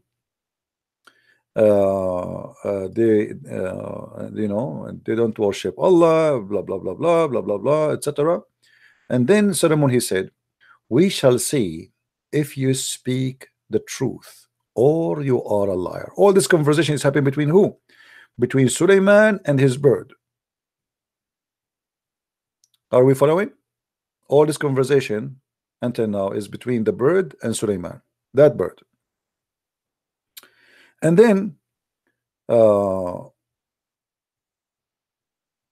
Suleiman, he said, give me a proof in this matter, like something to make decision. Suleiman, he need from his assistants to give him a proof. What do you say? What I should say? What I should do? All right. He don't know what to do. Like what is decision he should do. And then they were suggesting to him things. So when the invoice come to Solomon, he said, do you wish to increase my worth? Yet that God has given me is better than what he has given you? No. Be gratified in your present. Go back to them. We shall soon come with our armies, which they will not be able to face. Here we go. Suleiman want to do jihad because those people don't believe in Allah. We shall drive them out of the land. Okay. And then he said to his assistants, O you nobles, is there anyone who can bring me her throne before they come to me in submission? Here you see the genie duty. This is a afreet. This is a very special genie. He is very tricky and he's very fast. Look what he said. A crafty genie, I will bring it for you. Rise from your seat, for I am strong and trustworthy. I will bring it before you. Rise from your seat, which means before even you move your ass, I can bring you that to here. This is how fast he is. Are we listening, guys? This is how fast this afreet is. Afreet, yeah, afreet. I mean, and you are telling me that the prophet is not all knowledgeable and Allah book is not scientific? This is afreet. Mr. Afreet. Let me see if I can find you an image for Mr. Afreet, because Afreet, he have a special image too. You want to see Afreet? Let's see. Afreet.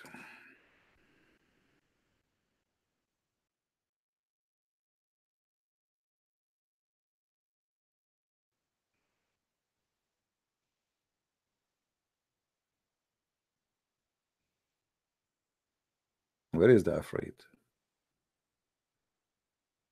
I see only image of genie, normal genie. I want to see the Afreet.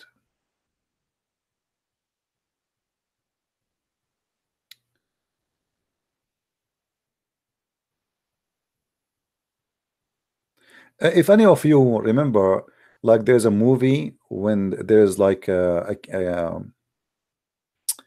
candle, like you wipe your hand over it and then Afreet come out. You remember? This is Afreet. Okay. Trying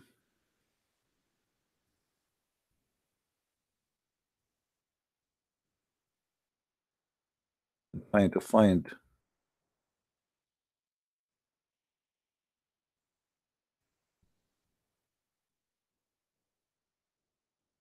I cannot find on Google really anything about it to show you.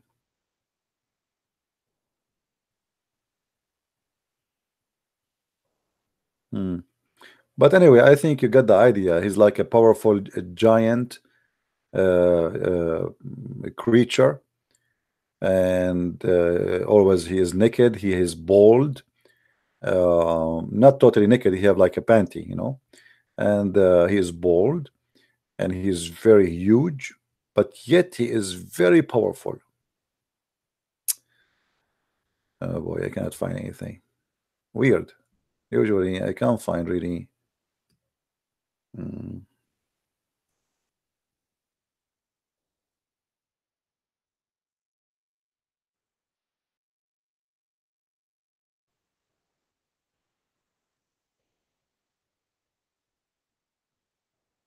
No luck.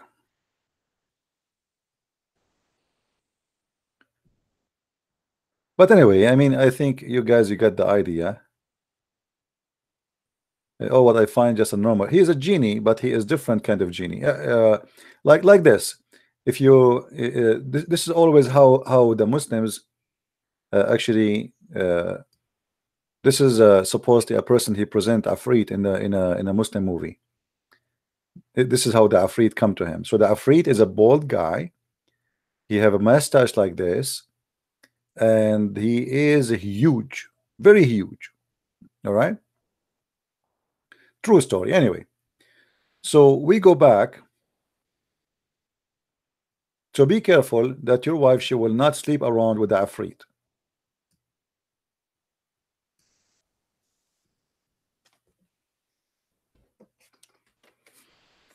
He is bald. Oh, I hope Sam Shamoun will not hear me now.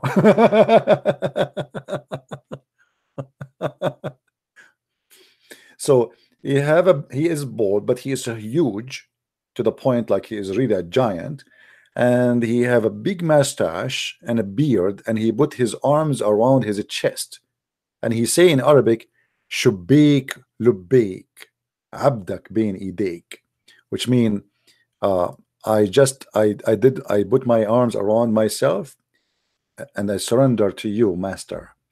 Let me see if I can find the Shubek Lubek thing. Maybe if we search for that.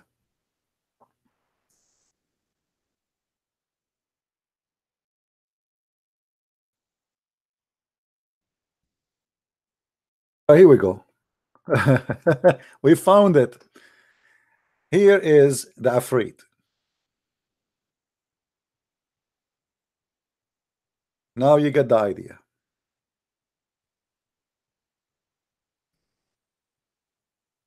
So you wipe this this candle, and then the Afrit, he will come out, and he's so big and so huge. All right. Let us show you another picture. Here, like this is as a human in the movie. Ha ha ha ha. Ha ha ha ha. Oh boy. Shubik Lubik. Oh boy. This is Islam, my friend. I am not even adding a word. This is Islam. You like it, you don't like it, what I can do. I mean, this is Islam. It's embarrassing, it's stupid, but what I can do. Shubik Lubik. Yeah. And you know, this is full of old legends, stories, and etc. You know, like you find a candle, you ask the candle to the genie come out from it, and you ask him for a favor. So the Afrit is the one the Quran is speaking about. You know, this is the Afrit.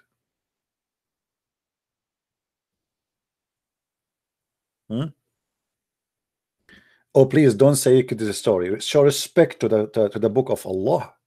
What are you talking about? You people are okay. Aren't you afraid that the crafty genie can come to you right now? Do you know how many of you tonight you will get punished for making fun of the crafty genie? Let me tell you what happened to me because I made fun of a crafty genie just last week. I made fun of a crafty genie, and I went to my kitchen. I found a crafty cake. I ate from the crafty cake, and then after I ate the crafty cake, I feel like I needed to eat from a crafty watermelon. I ate from the crafty watermelon. I felt like I want to eat some cooking, so I cooked. I cooked a crafty food. So since then, actually, I'm just doing a crafty stuff, and this is a punishment for those who believe in those things. So you better be careful. And yes, he can play with your anus too, as the prophet he said. Unbelievable. Okay, we go back to our story.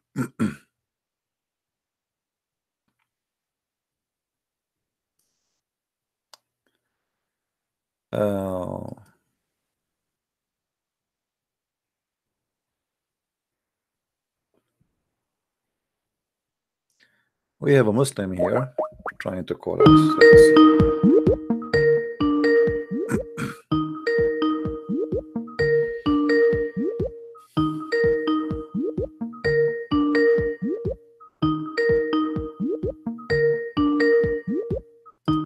Well, I don't know. If you are there, answer me. If not, feel free to call.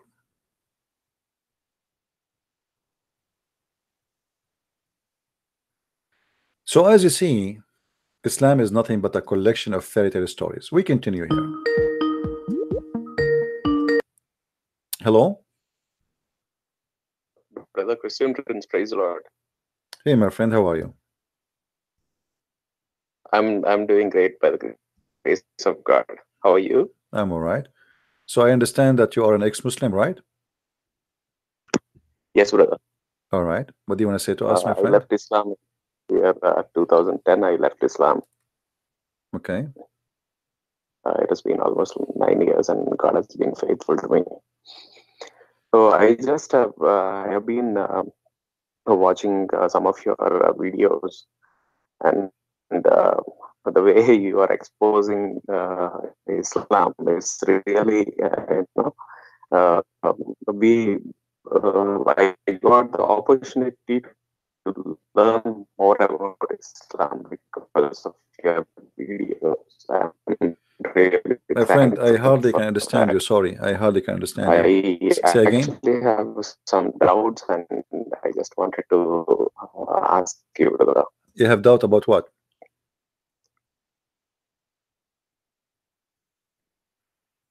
Hello?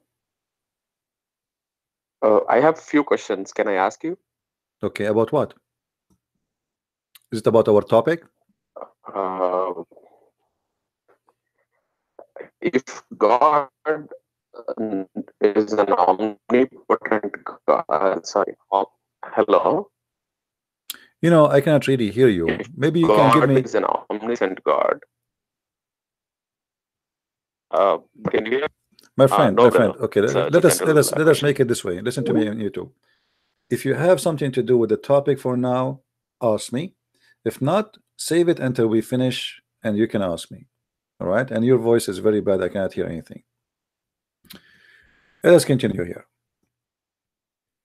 So the truth that it is possible for a human being and jinn to have intercourse, and Thalabi mentioned in the tafsir that the meaning of Iblis,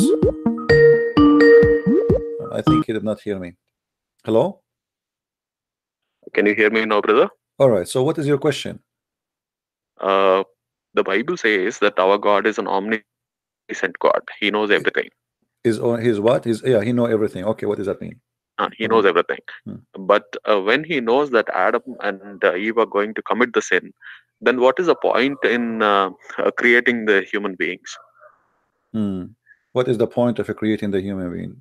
First of all, he knows that he created when no. they have been You see, if I create you and I know what you will do, it doesn't mean there's no point, because at the end of the day, God, he did not create us to commit sin. It is us who choose to commit sin. So even though you commit sin, still he have a plan for you, that even if you do so, still he will save you.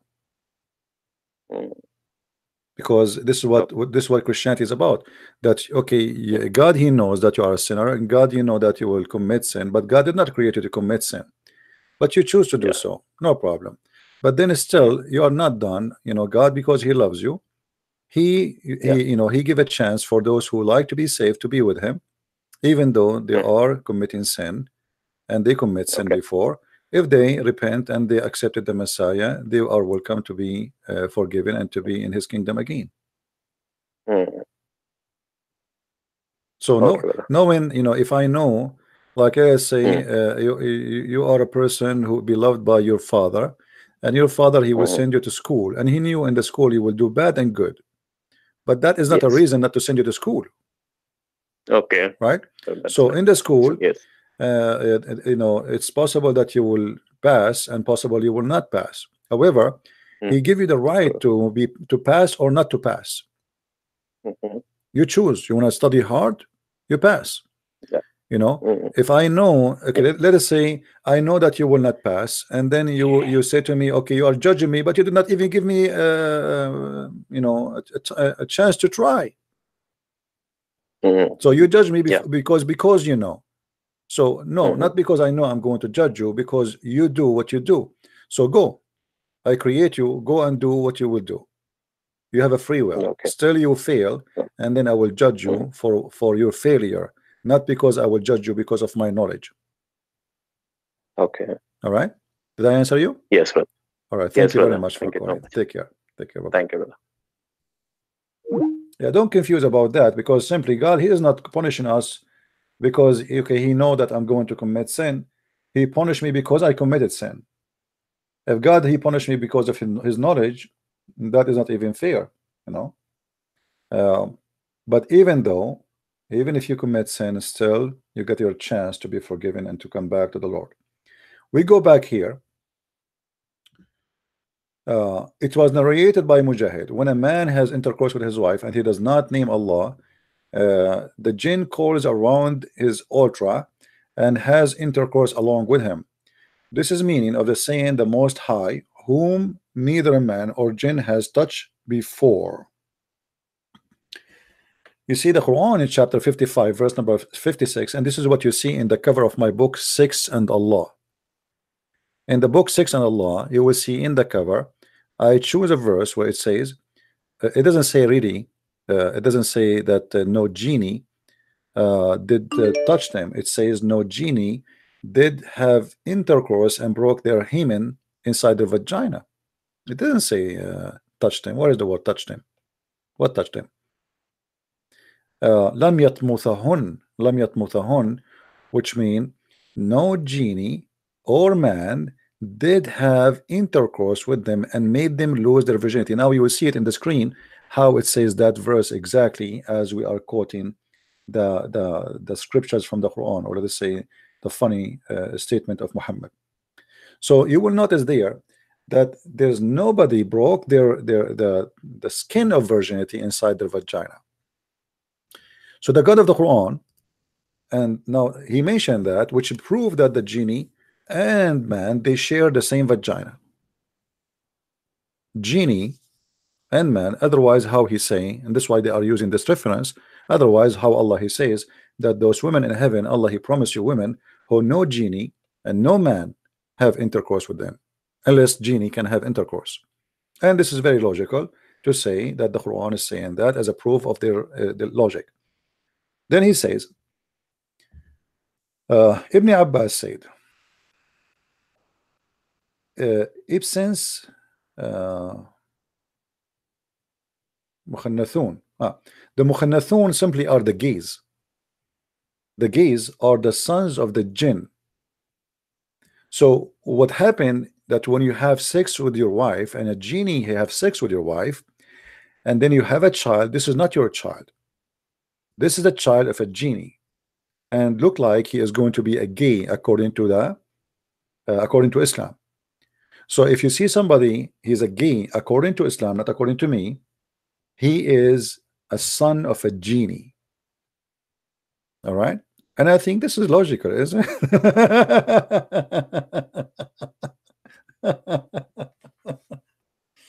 Oh boy.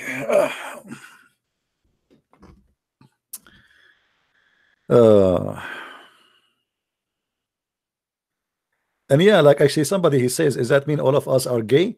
Because according to this, if we don't say the name of Allah when we have intercourse, and your father and my father did not say the name of Allah before they have intercourse, that means all of us are gays. But we are not. Oh boy.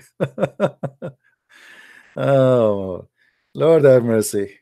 You know, I think one day I'm going to die from laughing. I mean, people die from stress. And by the way, what I do is very stressful. I get a lot of death threat, etc.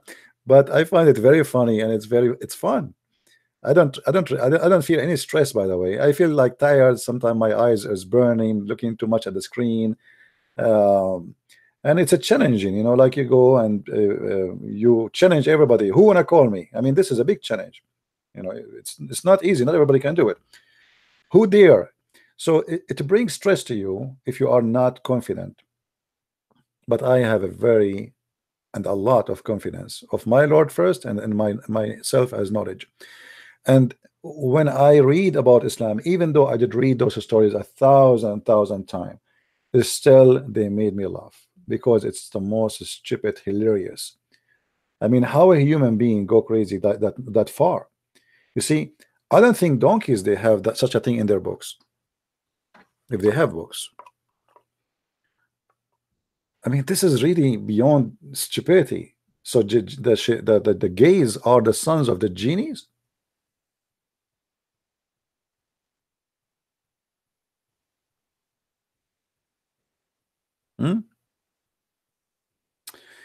Anyway, it must be true.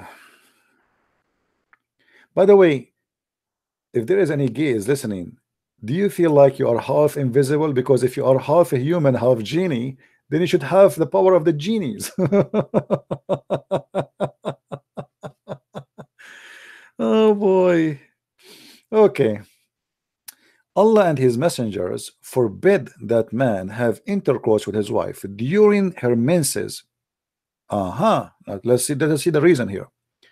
When he does, Shaitan is there before him, and then she may get pregnant and will give a birth to a gay. Mukhannathun.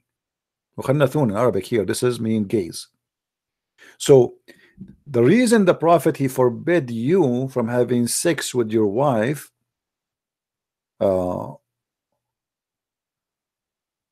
when she have her menses, because simply if you do, Shaitan will be waiting for that moment. This is his choice. This is his chance now to do what? To have sex with your wife and make your wife pregnant from him. This is why actually in the Quran it says to sharikuhum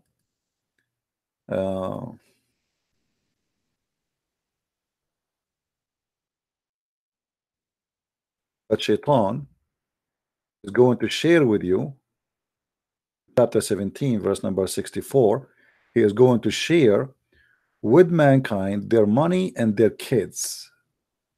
Do you see it? Mislead any of them you may with your voice, attack them with your cavalry and soldiers on feet, share their wealth and children's with them. If you go and read the interpretation, they say this is what it's about. Shaitan, he sleep with your wife when you are having sex with her if you are not being a good believer, and then Shaitan, he will make your wife pregnant from him.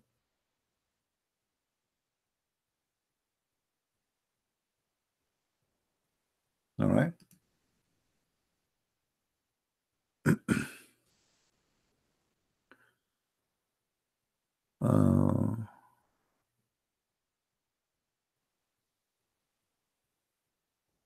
We can respond to him. What? A guy want to debate me?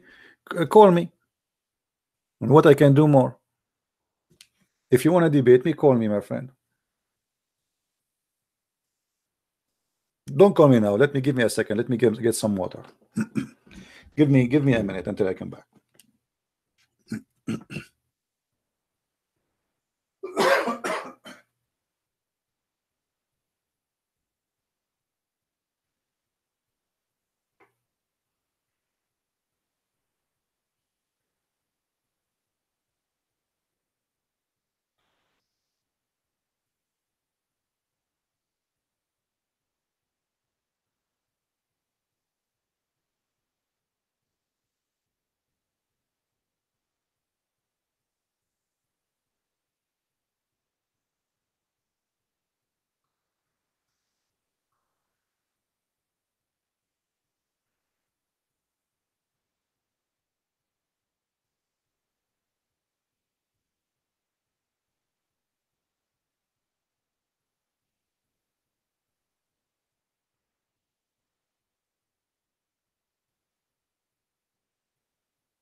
All right.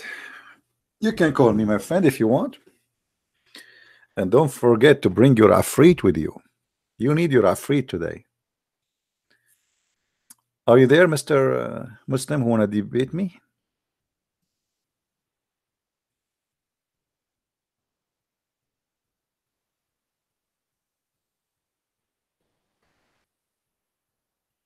All right.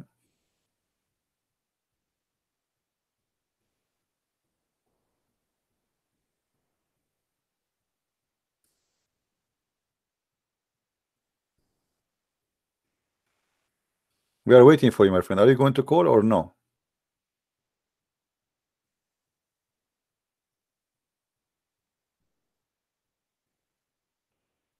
Okay, obviously he is not serious. So as you see here, this is where it's coming. They believe that Shaitan he share with you. And by the way, we showed you before that Shaitan, when Allah he kicked out Shaitan from heaven, he kicked only one Shaitan. So the Muslims, how the Muslims today, they believe that there's shayateen, which means Satans. The Muslims do not believe in one Satan, they believe in Satans.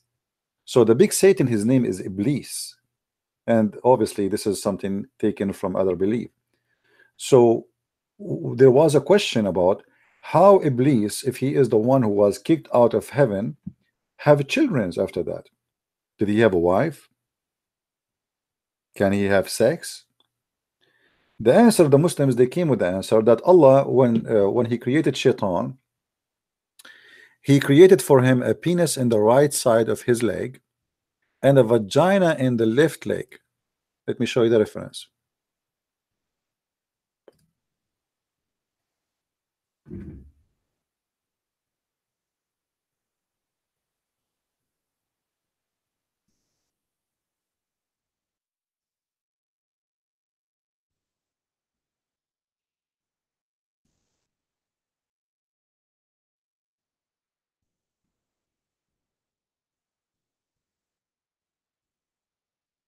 Because you know, Muslim, they might say we are making things up.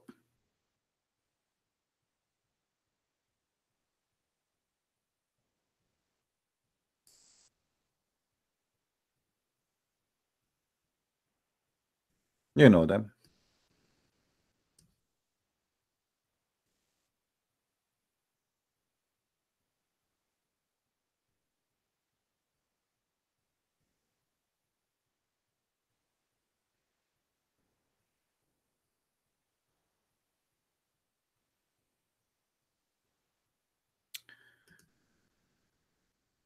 This is a Muslim website, Islam Fatwa, fatwaislamweb.net. It says here, Hal Iblis. Actually, let us see if we can translate. Give me a second. If we can use Google translation, which will make it easier for us.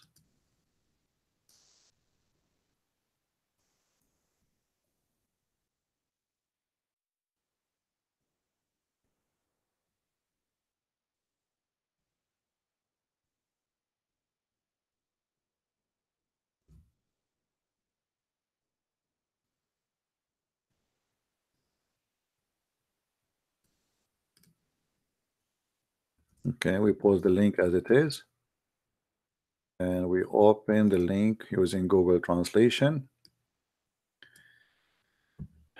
They are asking here, the translation is not too much accurate. The offspring of the devil, fatwa number 113661. The offspring of the devil and the way they get it, which means how the devil he got offspring. Answer: praise be to Allah, blah blah blah blah blah blah blah. It has been proven, etc., that Shaitan he can have offspring. Okay, so it's proven. This is proven, my friend. Okay. Allah Messenger, he said, don't be the first to enter the market, not the last, because Shaitan he lay his eggs there. And here they continue saying Sheikh Al-Amin, etc. I mean, I hate this thing with it appear on the screen.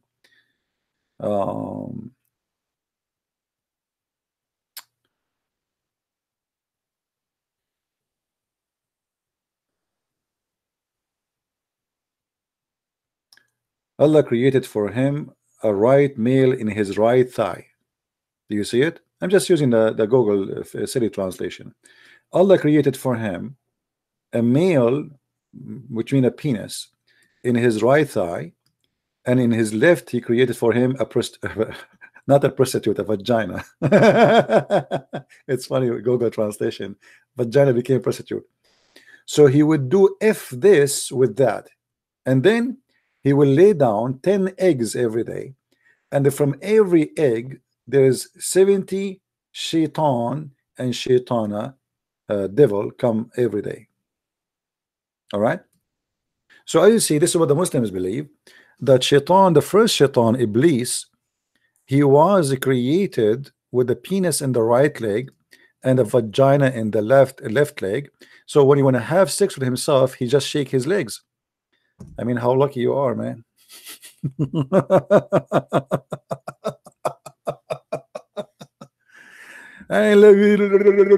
Brother, Islam is a pure science and there is no fiction there. I mean, how in the world How in the world you can deny Islam? What are you waiting for? What's wrong with you? I think you guys, you have a mental issues. After all this amazing knowledge, you're still not accepting Allah? You don't want to say Shahada? I really feel sorry for you. And it's been proven. Yeah, I like it when he say it's been proven. It's been proven, brother. It's been proven. Oh boy. It's been proven. It is been proven. I mean, how more proven we need to do for you? Yes, it's have been proven. Do you see it in the beginning? It's have been proven.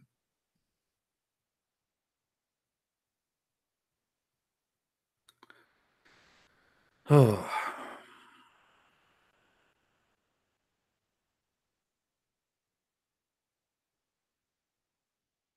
No comment. No comment.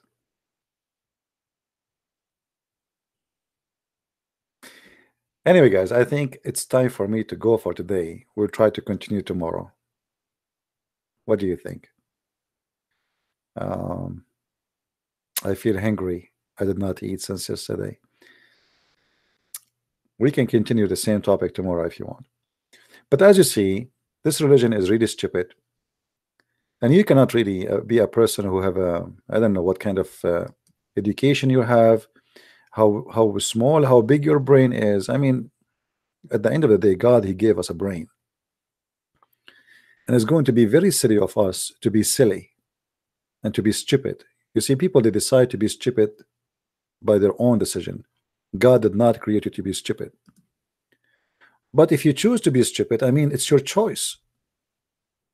And in order to believe in such a garbage, you have to be literally suffering from, you know, something. You find yourself what it is.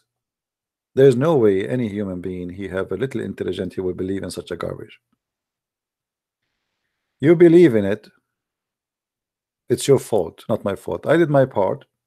I'm showing you the knowledge, which maybe it's going to take you tons of years if you want to study by yourself to find it, to connect the dots, to put all the information together. I'm showing it to you easy. We never say something without showing it in the screen, even if sometimes it take me time and too much effort to find reference. Especially we speak about religion, everything in it written in different language, and I have to find it for you in English, so you can understand and you can see and you can believe that we are not fabricating or saying or making things up. But after all what we showed you, if you are a Muslim and you are listening, do you think really this is from God? Be honest with yourself. This cannot be from God. So I want to say thank you for everybody for being with us, and thank you for those who made donation. We appreciate your support, and we pray that tomorrow we will be able to do a live broadcast. Don't forget to subscribe so we can learn more and we can enjoy the truth, and the truth will set you free. The truth is a joy, my friend. Stupidity is a curse.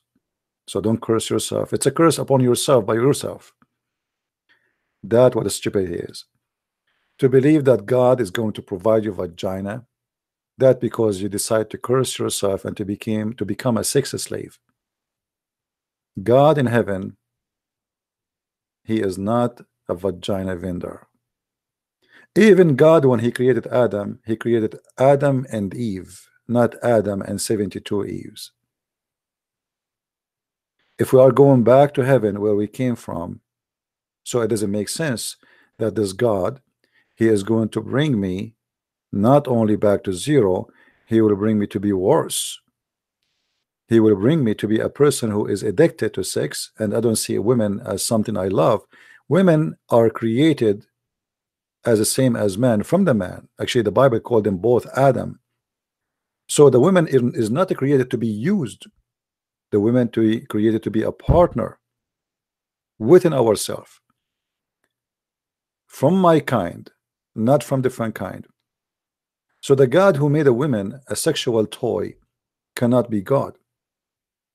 And remember that the woman is your mother and your sister, not only a woman you want to sleep with. And if you don't respect your mother, I think you have no respect for anything around you in life.